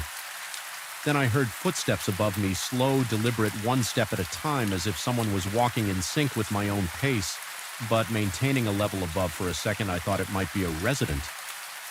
Returning from a late-night errand, concerned they might need help or could be disoriented in the dark. I rushed up the final flight. My flashlight beam darted across the walls and the door to the 10th floor corridor. Nobody was there. I thought perhaps the person had quickly gone inside an apartment, but the hallway was dead silent. The tension in my chest made it difficult to breathe. I forced myself to check the breaker box, only to find everything in order. No circuits tripped, no burnt smell, no flickering lights. The building system was perfectly normal. On my way back down, I realized my hands were shaking so badly that I almost dropped the flashlight. My legs felt weak, as though the stairwell itself was pulling me in with each step, urging me to turn around to go back up. It was an insane thought, but I couldn't shake it. I managed to leave the building, but long after I returned to my small maintenance office, I couldn't dispel the sense of being watched. Things didn't get easier during the rounds outside. Either the complex's parking structure sprawls beneath the towers with a labyrinth of concrete pillars and dim overhead lighting. At the far end of this subterranean lot sits a storage room filled with spare tools, replacement pipes, and maintenance odds and ends. The moment I cross into that area, a faint scraping noise rises above the hum of the fluorescent lamps. It's a soft, eerie sound, like metal rasping over metal. Steady and persistent, I once spent nearly half an hour trying to locate its source. I checked loose grates, examined vents, tested every tool on the racks. Nothing yet. The sound persisted, always seeming to come from a spot just out of reach behind some shadowy pillar or within the bowels of the wall. Each time I'm down there, my pulse skyrockets and sweat makes the collar of my shirt cling to my neck. The back of my skull tingles, and it feels like if I dare to turn around too quickly, I might catch a glimpse of something or someone standing behind me. The uncertainty is maddening. One night I spoke with a security guard who was on his way out, and he suggested that perhaps the underground levels pipes were old and rattling underwater pressure. I didn't argue, but I sensed he was just making excuses. Maybe he'd heard something too and wanted to rationalize it. I didn't exactly confide my deeper fears. Instead, I kept them to myself, certain I'd be mocked for letting my imagination run wild after all. I needed that paycheck letting on that I was unnerved might have threatened my ability to keep this job, so I moved on, ignoring the sense of dread each time the elevator's fluorescent lights flickered or the radio blared to life with another phantom call. One of the most jarring incidents happened about a month into this routine. I was in the main office when the intercom panel chimed again and a mechanical voice announced an electrical failure in Tower 7 ground floor. My heart sank. I braced myself and headed out. The night air was oddly still, and every window in the entire complex seemed to watch me make my way to that ominous entrance. I pushed the lobby doors open, stepping onto a marble floor that glowed faintly under emergency lighting before I even reached the front desk. The elevator doors slid open by themselves. At first I thought a resident might be inside, but it was empty. Its overhead light flickered in an unnerving staccato pattern. Taking a cautious step forward, I peered at the buttons on the panel. They flashed randomly as though an invisible hand was pressing them in quick succession. Then everything went dark. I felt my breath catch and a cold wave washed over me, the kind you get when terror grips your throat and refuses to let go. A moment later, the lights returned as if nothing had happened, trying to remain logical. I reasoned that the old wiring was at fault, but my body refused to accept that simple explanation. My palms were clammy and my knees wobbled as I decided to head to the electrical room on the 10th floor to check the breakers. This time I chose the elevator both to save time and to confront my fear. The ride was excruciatingly slow. The lights in the elevator flickered periodically, and with each flicker, the reflection in the stainless steel walls seemed to shift, almost as if it showed not just me, but some blurred outline standing behind me. I avoided looking too closely, focusing on my own ragged breathing. When the doors opened, I jumped out, half expecting to see the hallway plunged in darkness, yet everything was illuminated in a soft, almost comforting glow. My relief was short-lived, though, because the silence pressed in on me from every angle. It felt unnatural, like the floor itself was holding its breath. The breaker room was a small closet at the end of the corridor. Opening the metal door produced a shrill creak that reverberated so loudly I nearly yelped inside. I inspected the breakers one by one, all normal, no surges, no triggers. My heart pounded so violently that I felt it in my temples. Then from somewhere behind me I heard that dragging footstep again. It was faint, a soft scuff on the linoleum. My entire body went rigid, and I could barely muster the courage to pivot. When I finally did, flashlight raised, there was only a vacant hallway. Still, the air felt charged, like an invisible presence was standing inches away, challenging me to take a single step in its direction. I couldn't stand there any longer. I bolted for the stairs, ignoring the wave of vertigo that nearly made me stumble each flight down. I heard something following me, not a person, but more like a whisper of motion at the corner of my perception. My own breathing sounded thunderous in my ears, and my throat was so tight it hurt. By the time I reached the ground floor, my uniform was drenched in sweat. Unexpectedly, the elevator was waiting with its doors open, lights steady as ever. There was no sign of malfunction. The lobby was perfectly quiet, the overhead lamps humming softly. It was almost serene in a daze. I stepped outside my chest, heaving as I gulped the cool night air. That was the moment I realized whatever was happening wasn't purely electrical. Something was toying with me, maybe testing my limits. I stood there trying to regain my composure, but a sensation of being watched from inside the building forced me to keep moving. I returned to the underground parking partly to check the boilers and partly to avoid the eerie emptiness of the towers. Once there, I felt compelled to investigate the scraping noise.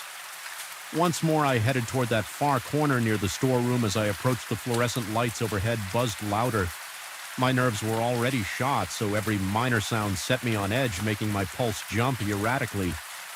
The scraping was there, faint and rhythmic. I followed it around a row of shelves stacked high with boxes of spare parts. The noise intensified suddenly. The room felt colder, as though all warmth had been siphoned out. My stomach churned as I circled a heavy metal cabinet.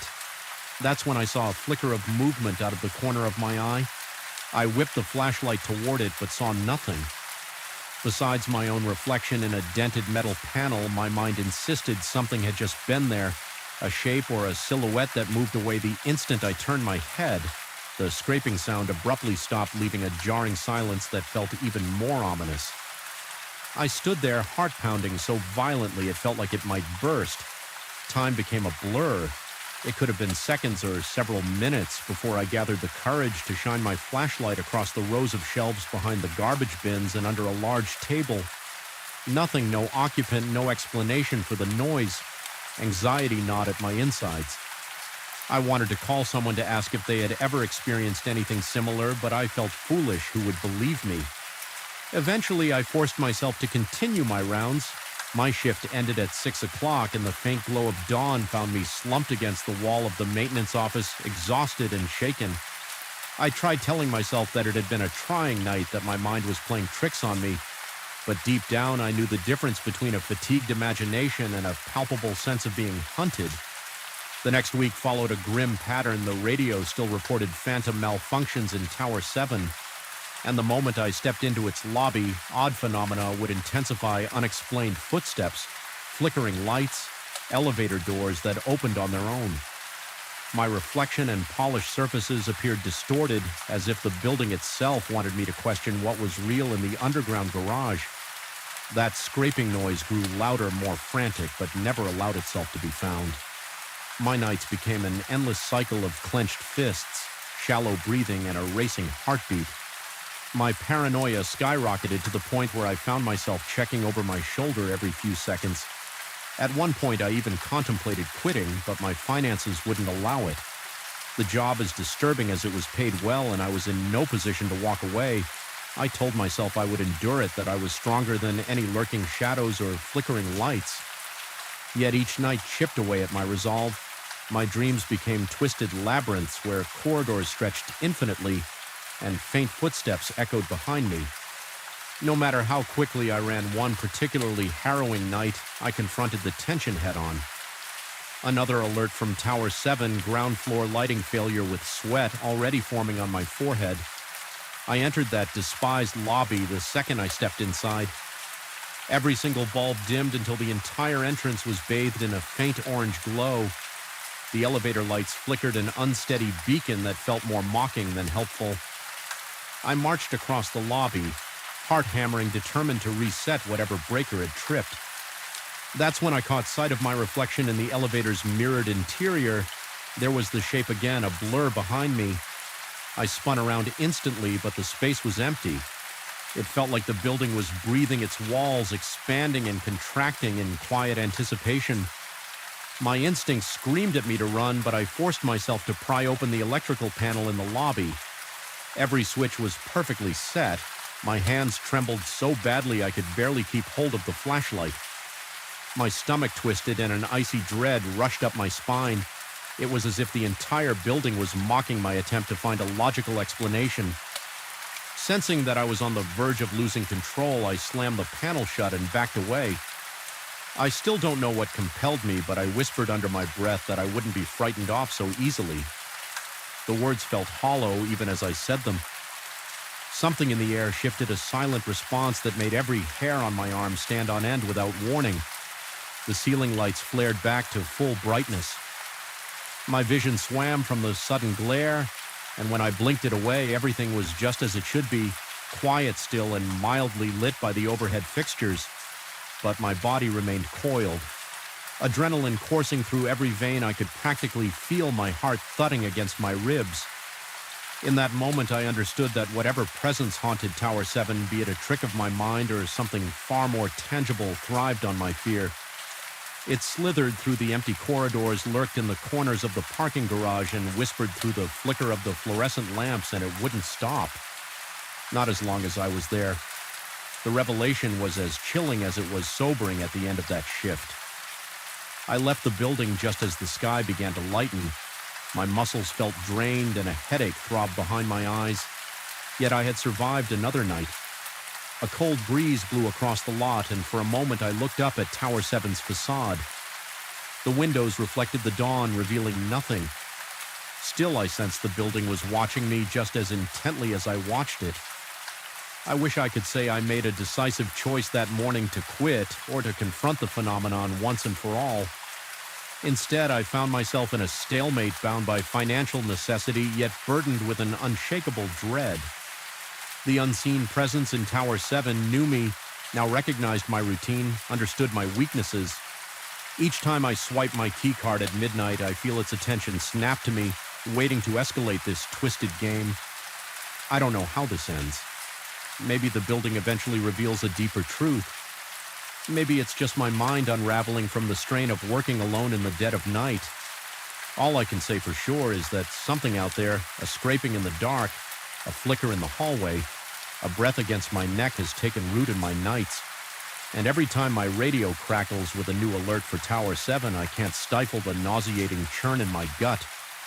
Yet I always go, because for now I have no choice, and because sometimes surviving the night is the only way to make it to the next dawn, even if that dawn brings no comfort at all. I woke to the sound of something scratching on glass, a faint drawn-out scrape that seemed to resonate from inside my own mind. My heart gave a start, thudding dully against my ribcage. As I realized it was coming from the bedroom window, I sat up, my breath-shallow eyes darting toward the pale rectangle of moonlight. Nothing moved, yet the darkness felt alive, brimming with an electric tension that weighed heavily in the room. I could swear I sensed the presence of someone or something peering in that single moment. A suffocating hush broken only by my uneven breathing marked the beginning of my descent into a terror I never expected to witness outside of nightmares. Even now, I'm not sure which detail truly triggered this unease. Perhaps it was the bizarre phone call several weeks prior, or maybe it was the quiet but unshakable feeling that I was being watched. All I know is that my life began to twist into a slow-moving horror the instant my phone buzzed at 3 a.m, revealing my best friend's name on the screen. He had always been the practical one between the two of us, never prone to flights of fancy or superstitions. So when I answered that night, still half awake and disoriented, his urgent tone rooted me to the spot he told me abruptly, and without much clarity, that I shouldn't leave my home under any circumstances. At that time, his voice trembled with an intensity I had never heard before. Not even when we went through stressful situations in college. It felt like an order coming through gritted teeth. Then just as quickly as the call had started, he ended it.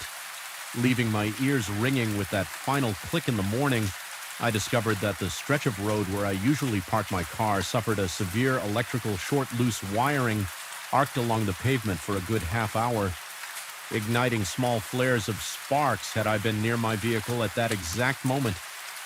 Maybe leaving for some errand, it might have ended with injuries or at least significant damage. Instead, I remained safe in bed. The coincidence was striking enough, but even more disturbing was how my friend insisted he had never made that call.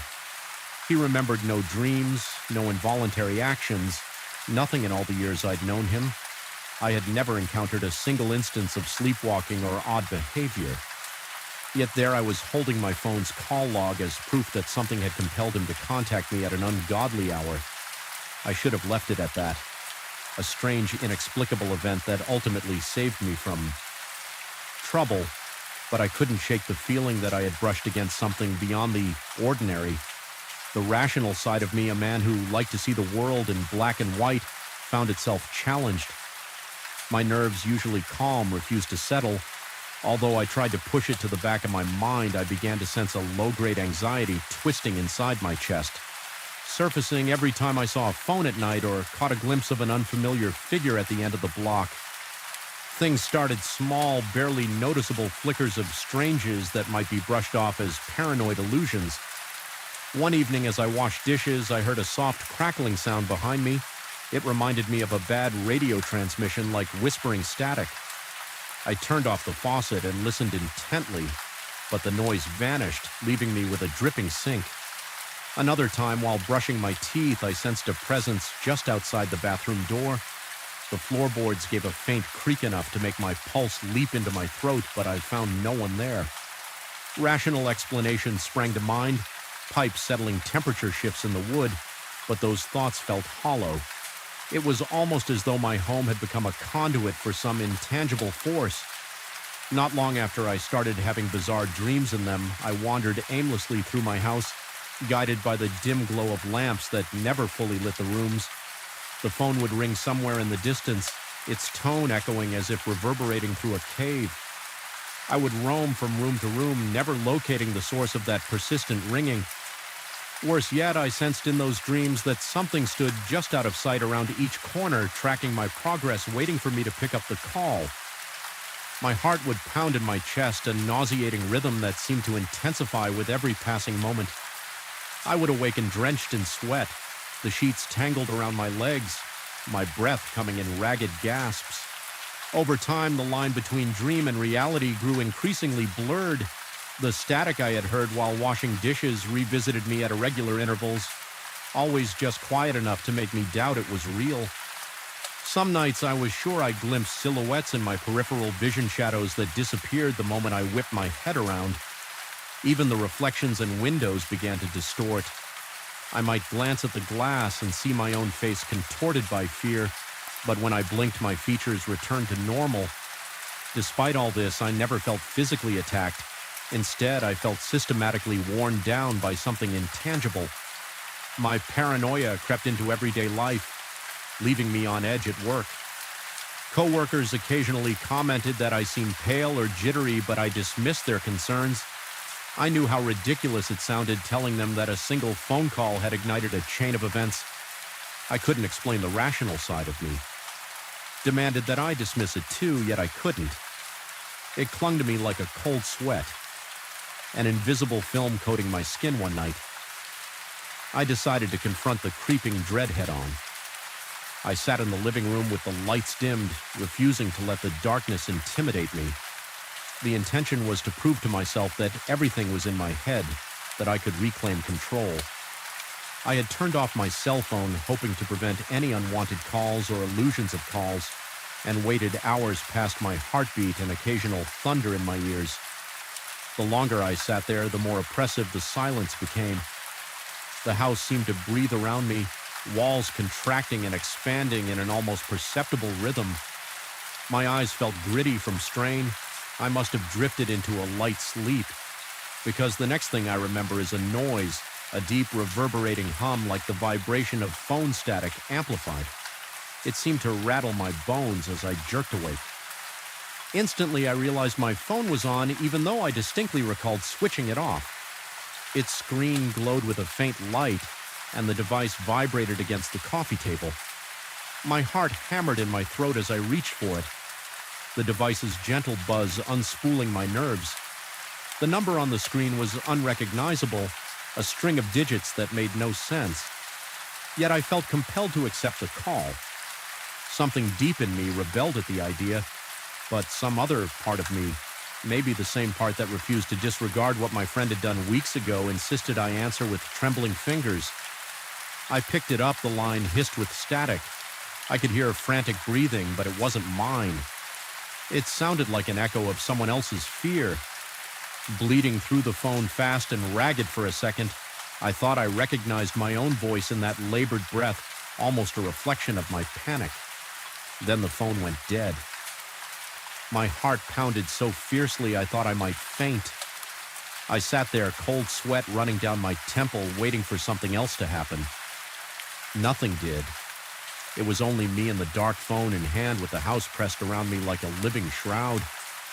That night I slept with every light on my sense of helplessness noted at me, turning the next day into a disorienting blur. Work offered no respite. I found myself checking my phone obsessively. uncertain whether I wanted to see another call or not. The tension in my chest continued to gather momentum. I didn't trust my own senses. The passage of time felt slower, and a single crack of a knuckle in a nearby cubicle made me flinch. I tried to confide in my friend, the same friend who supposedly called me that fateful night. But he only repeated that he remembered nothing. He looked concerned, told me I was probably under stress, that I should take some time off or visit a professional. I considered it, but I worried a professional might dismiss it as paranoia. Still, the smallest rational part of me clung to that possibility, hoping for some mundane explanation. Maybe it was all in my head, an overreaction to a single strange coincidence, but each time I convinced myself of that, I would sense the static trailing behind me or feel the brush of unseen eyes lurking in the corners in an attempt to take control again. I changed my nightly routine. I forced myself to go for short walks before bed, wanting to soothe my nerves with fresh air. Yet even outside, I felt watched. Streetlights buzzed overhead with a dull resonance, and I found myself scanning driveways and alleyways for any shape that might be following. Whenever a lamp flickered, my pulse instantly spiked, and I half expected to see a silhouette crouched under the wavering glow one evening while returning from such a walk. I passed my car parked across the street. It sat beneath a single streetlight that cast harsh, angular shadows. The vehicle appeared normal, but as I approached, I heard that same crackling. I'd heard in my kitchen weeks ago it emanated from somewhere near the front bumper like static or an electrical hum. I stopped dead in my tracks, my face burning with mounting dread. Then, just as I stepped closer to investigate, the noise disappeared. My skin tingled and the hair on my arms rose in a ripple of gooseflesh. I fled inside, slamming and double-locking the door chest, heaving with shallow staccato breaths. The house welcomed me with the oppressive hush I had come to despise. I stood in the doorway panting, scanning the living room for any sign of movement. My phone lay on the table off this time, at least I thought it was. Every time I looked at it, an icy stab of apprehension cut through me. For a few moments I considered throwing it away entirely, but the idea of not having a phone at all felt almost as terrifying. What if an actual emergency happened? What if I needed to call for help? That question settled like a weight in my mind. Need to call for help against what, though an intangible presence, a manifestation of my own paranoia? Part of me wondered if the phone itself was a gateway, some channel for an influence I didn't understand after all. It was the phone call that triggered this entire ordeal, and subsequent calls or static seemed to herald more episodes of dread. Time slowed to a trickle over the following days. My nights became a series of half-sleeps and abrupt awakenings. Each more disorienting than the last, my dreams carried me through silent hallways, the phone ever ringing in the background, intangible yet omnipresent. More than once I jolted awake with my mouth dry, heart hammering. Sure that something was in the room, I could practically taste the fear, bitter and metallic on my tongue. In desperation, I resolved to contact my friend again and plead for an explanation if he truly had no memory of calling. Maybe we could retrace the phone records, dig into any possible error or glitch. Perhaps some automated system or a cross line had faked his caller ID, leading to all this confusion. The thought of uncovering such a mundane solution offered a fragile hope. So I asked to meet him at his place one evening, a neutral space I hoped would quell my anxiety when I arrived. The atmosphere felt no less suffocating. His apartment was well-lit, airy even, but an ominous pressure still clung to me like a second skin before I could speak. He mentioned that his phone bill showed a mysterious spike. Multiple calls placed at unusual hours, none of which he recognized. He explained it calmly, trying to reassure me that we'd figure it out together. Yet as I listened, my pulse kept an erratic tempo.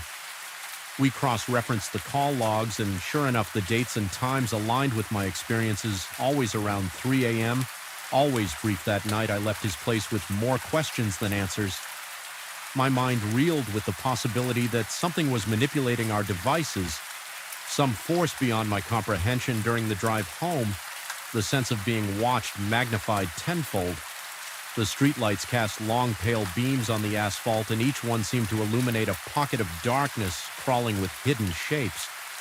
My headlights revealed nothing but empty streets. yet my heart pounded with the conviction that I wasn't alone. By the time I pulled into my driveway, my muscles felt taut enough to snap. Stepping inside my house, I tensed at the sudden realization that I had neglected to lock the door behind me when I left earlier. I don't know why that realization made my skin crawl. Perhaps I imagined that something had slipped in while I was gone, or perhaps the idea of my sanctuary left unguarded was just too much to bear. Moving slowly, I checked each room, flipping on the lights and bracing myself for any horrifying surprise. Everything appeared in its proper place, yet the dread remained. I sat on my sofa phone in hand, determined to face whatever might come. Eventually, I noticed the faint hum again, a current of static so subtle I wasn't sure if it was real or a product of my exhausted mind. My vision blurred at the edges as adrenaline surged through my veins. For a moment, I forgot how to breathe, my chest tight with panic. The phone grew warm in my hand as if it had a pulse. I fought the urge to fling it across the room instead. I stared at it, waiting. Then the screen flickered, cutting through the darkness.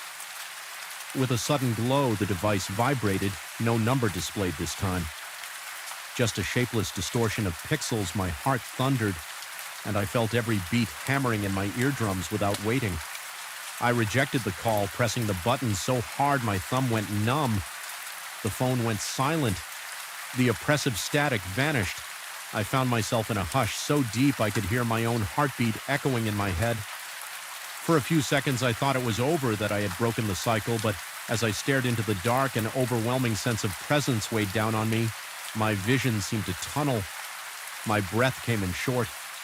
Desperate gulps, a cold dread spread through my limbs, anchoring me to the spot. The silence turned unbearable, as if the space around me held its breath. Then the phone in my grasp felt unnaturally heavy, and I realized that perhaps I had merely severed the connection, not banished whatever lurked behind it. That was when I felt the shift in the air, like a slow, invisible wave of pressure passing through the room. My peripheral vision caught a flicker, a fleeting distortion against one wall, like heat rising off asphalt in the summer. I couldn't make out a shape, only a sense of dislocation. My mind struggled to process it, teetering on the edge of rational thought. Every hair on my body stood on end and chills crawled across my spine. I squeezed my eyes shut, trembling, trying to will it away when I opened them again. The distortion was gone, yet the feeling persisted. A sensation that something stood mere inches behind me, out of sight. I refused to turn around my breath. Now shallow gasps that left my lungs burning. I sat motionless, phone still in hand, trapped in an impasse between fear and determination. Eventually, the suffocating pressure eased, though it never vanished completely once my heartbeat steadied. I glanced around the silent room. Nothing stirred. It's been days since that incident, and I haven't received any further calls. My phone logs remain empty, as if the unknown force has retreated still every time I see a phone. My stomach knots with the memory of that static and the eerie breathing on the line. I cannot shake the conviction that in answering that call weeks ago, I invited a presence into my life, something that fed on my fear and confusion, though it seems to have withdrawn. I sense it watching from the periphery, waiting for the moment I let my guard down again. I now keep my phone on silent most nights, half hoping never to hear its ring again. Yet I also find myself listening intently for the faintest vibration torn between relief and dread. In the quiet moments before dawn, I sometimes catch myself straining to hear that crackling static or a distant ring. And in those moments, my pulse races and my breath quickens, as though the darkness itself is about to come alive. Once more, I've learned to accept that some warnings defy explanation, that a person can transmit a message without conscious will, compelled by forces we can't name. I no longer dismiss those fleeting premonitions. Something out there tried to protect me, or perhaps tried to lure me. Using a friend's voice as bait, I survived this ordeal without harm, but not unscathed. The house still feels different, as though the walls have soaked up my terror, and every time I glance at my phone, I brace myself for that gut-wrenching buzz, the one that tore open my reality and exposed me to a darkness I wish I could unsee. I can't claim to know what truly happened, or if it might happen again. All I can do is stand guard against the unknown that may yet lie dormant in the silent hours of the night. I escape it by staying alert, by refusing to answer calls I cannot trace, by trusting that strange sixth sense that flares when something is amiss. But the memory lingers throbbing beneath my consciousness, a reminder that some boundaries are perilously thin, and one phone call can be enough to let the darkness in. I felt the unease pressing in on me the moment I stepped into the hospital lobby for my night shift. The air was too still, too stale, as though it carried the weight of countless secrets. Fluorescent lights buzzed overhead, casting an unforgiving glare on every scuffed tile and chipped bit of paint.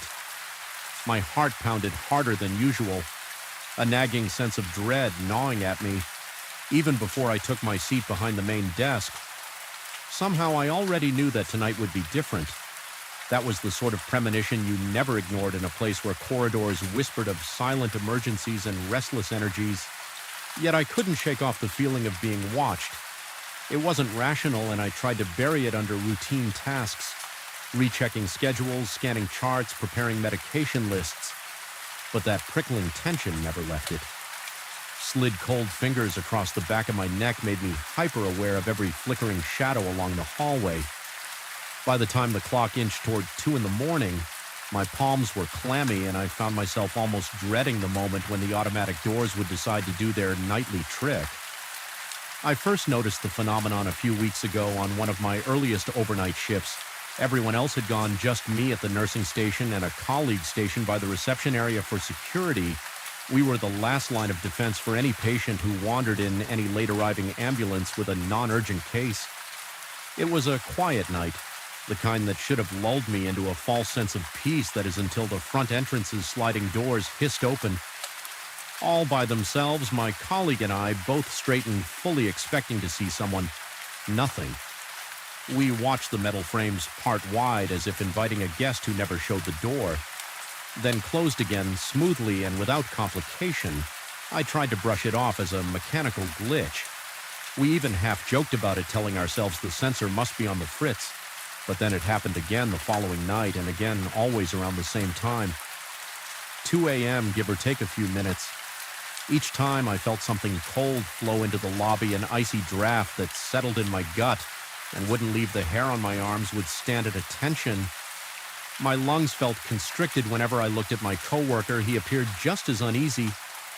Though we both tried to maintain a facade of calm professionalism, neither of us wanted to be the first to admit that something about this was deeply, undeniably wrong. Night after night, the episodes persisted. I tested the sensor repeatedly, even going so far as to stand directly in front of it, wave my hands, stomp around it. Worked perfectly whenever I tried it. The technician we called in examined the door and declared everything normal. No wiring issues, no mechanical defects. The logs for the security system showed nothing. A miss, and the camera footage only revealed the doors opening to an empty sidewalk. No phantom shapes, no drifting curtains or scurrying animals. Just the door opening and closing as though guided by an invisible hand. A week ago, I began to notice smaller details that added new layers of anxiety. At first, they were barely noticeable, the faint sound of feet shuffling just around the corner when the corridor was obviously empty, or the sudden flicker in the overhead lights that seemed timed to my breath. Sometimes the elevator at the far end of the hallway chimed its doors, sliding open for nobody. I would step out fully expecting to find a confused patient who pressed the wrong button, but I always found it deserted. The emptiness made my pulse spike. My breathing grew uneven, quick, as I tried to rationalize each occurrence. Maybe someone had pressed the elevator and walked away. Maybe the building's wiring was old and the entire place was just finicky at night. Still, none of these thoughts provided real comfort. They felt hollow, like excuses I threw at the creeping dread. I couldn't escape one night around the same dreaded time. That front door slid open again. A rush of cold air swept across my face, immediate and piercing, as if the night itself had been storing up all its chill, just to unleash it in that moment. My colleague looked at me with wide eyes. He didn't say much. Just a single sentence about needing to check the cameras. I nodded, heart racing, as though I'd sprinted a marathon. The dryness in my mouth felt almost painful, and my fingers trembled against the edge of the counter, staring out into the dark, empty parking lot. I thought I caught a glimpse of a faint silhouette, but when I blinked, it vanished. My mind reeled, adrenaline coursing through my veins so hard that my chest ached with every heartbeat. It was as if my body was preparing for a threat that lurked just beyond my field of vision. From that point on, my perceptions became sharper, more attuned to every subtle shift in the hospital's atmosphere. Late at night, the squeaking of a gurney wheel from a distant corridor would jolt me upright. A flicker in the hallway lights had me scanning corners for shapes that shouldn't be there. My own footsteps on the linoleum echoed strangely, as if a second set of feet were following one step behind. Each time I turned, expecting to catch someone in the act, I found only the stale hush of the corridor. The tension was near unbearable, a vice clamped around my nerves, squeezing out any sense of security I might have clung to, and always. That clock marched closer to 2 in the morning. One particularly unsettling night, I felt compelled to investigate beyond the lobby. The moment arrived 23 on the dot, and the door yawned open. That now familiar draft swept in. My coworker watched me from behind the front desk. An unspoken question in his eyes was, "I really going out there to look around?" I swallowed hard, stepped through those sliding doors, and stood on the empty sidewalk. The chill in the air didn't feel like an ordinary autumn breeze. It felt heavier, as though it carried intent. My heart thudded so loudly I was certain it would echo off the hospital's walls.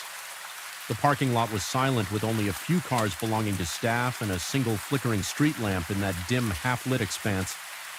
Nothing seemed out of place, no movement, no suspicious presence. But the static crackle of my nerves told me I was missing something.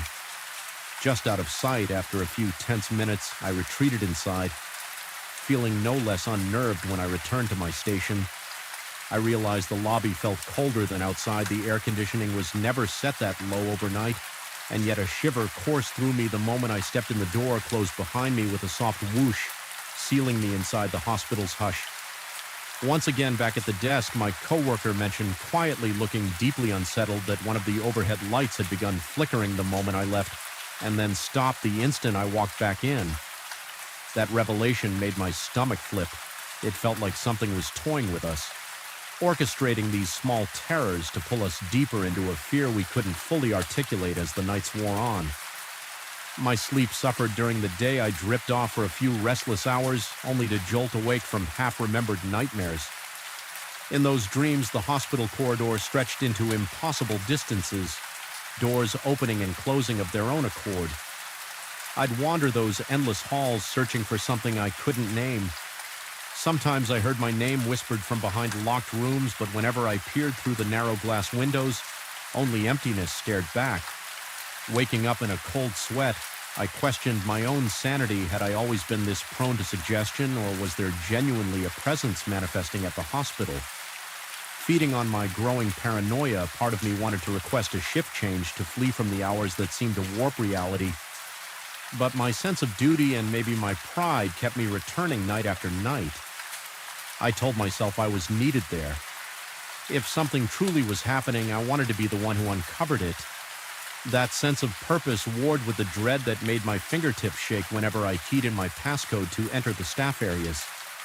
By the time I was done prepping for the shift around midnight, I could almost feel the hospital itself holding its breath. Waiting for that fateful hour to arrive, I began documenting every incident. I kept a small notebook in my pocket, and whenever the door opened unprompted or the lights flickered in a particular pattern, I jotted down the slow accumulation of notes. Times and descriptions of sensations confirmed a pattern precisely at 2 in the morning. The door opened, then smaller. Anomalies would cascade through the hospital lights, and remote hallways would blink in synchronized pulses. The elevator would chime with no calls, and that dreadful chill would weave from corridor to corridor. It was as if the entire building came alive, under the thaw of some unseen conductor orchestrating a symphony of fear. One night I thought I heard a voice calling my name from the locked supply closet near the emergency ward. It was soft and distant, but I recognized something that vaguely sounded like my name in the syllables. My gut twisted and sweat dotted my forehead. The dryness in my mouth turned to an acrid taste of panic. Tentatively, I approached the door hands, shaking so badly I had trouble gripping my keycard. I pressed it to the reader, fully prepared to confront something unimaginable. When the lock beeped and I turned the handle, I found only shelves packed with bandages and sterile gloves. Nothing moved or made the slightest sound, yet I couldn't rid myself of the sensation that I had been beckoned there on purpose, that the invitation was part of a larger design to wear me down, erode my confidence as if that weren't enough. The camera footage for that night showed me standing there frozen in front of the supply closet. For almost 2 full minutes, I didn't recall being in such a trance, but apparently I'd stood motionless for quite some time before opening the door. My colleague told me through hushed words that he tried calling out to me from down the hall, but I hadn't responded. That discovery made my skin crawl. It was as though a piece of time had been taken from me, or I had been momentarily stuck in some limbo. My rational mind wrestled with the possibility of a brief dissociative state, but how could I explain the voice that drew me there? The final straw came on a particularly quiet weeknight. An absence of any major trauma cases meant the ER was nearly deserted, and the wards had only a handful of inpatients. The entire hospital felt deserted in a way that magnified every small sound into something monstrous.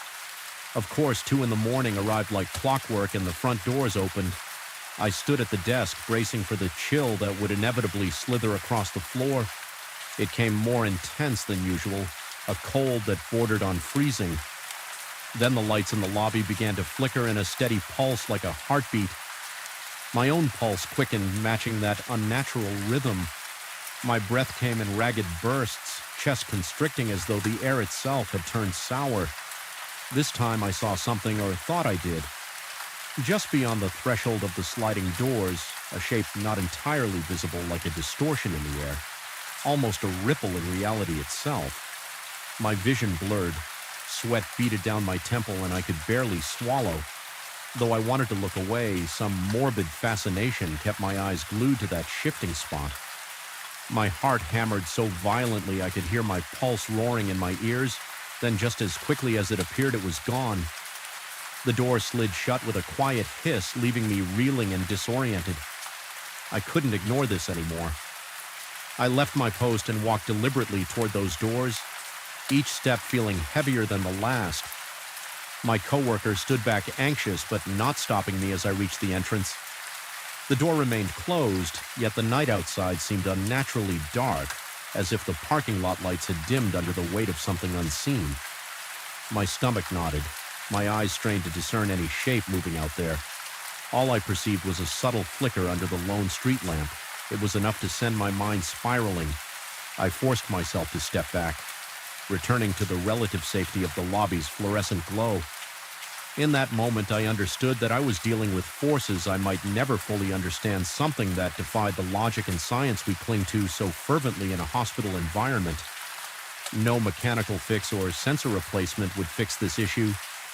Whatever this was, it had become an undeniable presence that inhabited the hospital at the witching hour, testing the limits of my courage and sanity. I decided I had to confront it in my own way, acknowledge it, challenge it, and then refuse to submit to the terror it brought each night. So the next time the doors slid open on their own, I simply stood there letting the cold air wash over me without budging. My heart race sweat dampened my uniform, but I stood firm. I forced myself to inhale slowly, telling whatever lurked beyond those doors that I would not run. The door stayed open for far longer than it usually did, as if taunting me. Waiting for me to crack my limbs shook, but I remained rooted to the spot, refusing to let the fear devour me after what felt like an eternity. The doors closed, the sense of an eerie presence receded. Though it did not vanish entirely, my coworker and I exchanged a glance that said everything we needed. Without words, we had survived another night, but the hospital felt forever changed in the night since the phenomenon has lessened. Somewhat, the door still opens at 2 a.m, but the blast of cold air seems less intense, less hateful. I still feel watched, but now it feels more like an echo than a personal threat. I haven't seen the distorted shape again. Maybe it realized I wasn't going to break, or perhaps it's lying in wait for a moment of weakness. I can't pretend to know. What I do know is that I've made my peace with the reality that some things in this hospital cannot be explained away by mechanical glitches or rational theories. I've chosen to continue working the night shift even though each midnight approach leaves a residue of unease coiling in my gut. There's power in standing my ground and refusing to yield to whatever presence roams these halls. Sometimes I still feel it, a brush of cold at my shoulder or a flicker in the corner of my eye that makes my skin prickle, but I stand taller now, breathing through the moment until the fear subsides. I haven't told many people about these events. Mostly it stays confined to whispers between me and that same coworker who has witnessed the inexplicable. Officially, the door's sensor is scheduled for further inspection, but we both know there's nothing a set of tools and a diagnostic test can fix. Here, the hospital has its own secrets, and while those secrets never fully sleep, I've come to realize they don't have to claim me. The door will open again tonight, sure as the clock will strike 2, but I will be here prepared to meet that cold air with steady breaths and a heart that, though it hammers, refuses to collapse into terror. And if there's a presence lingering just beyond that threshold watching through the glass, I can live with that knowledge. It's a fragile truce, but it's mine. The chill in the corridors, the whispers in the supply closet, the flickering lights in the empty hall. They remind me of a reality stretched thin where perhaps my perception and the hospital's hidden truths intersect. I may never fully understand what's happening, but I understand enough to know that I won't let it break me. My nights remain dark and uneasy, but every new dawn feels like a triumph over whatever crosses that lobby at 2 in the morning. And maybe that's all the victory I need in a place that holds more than just the living within its walls.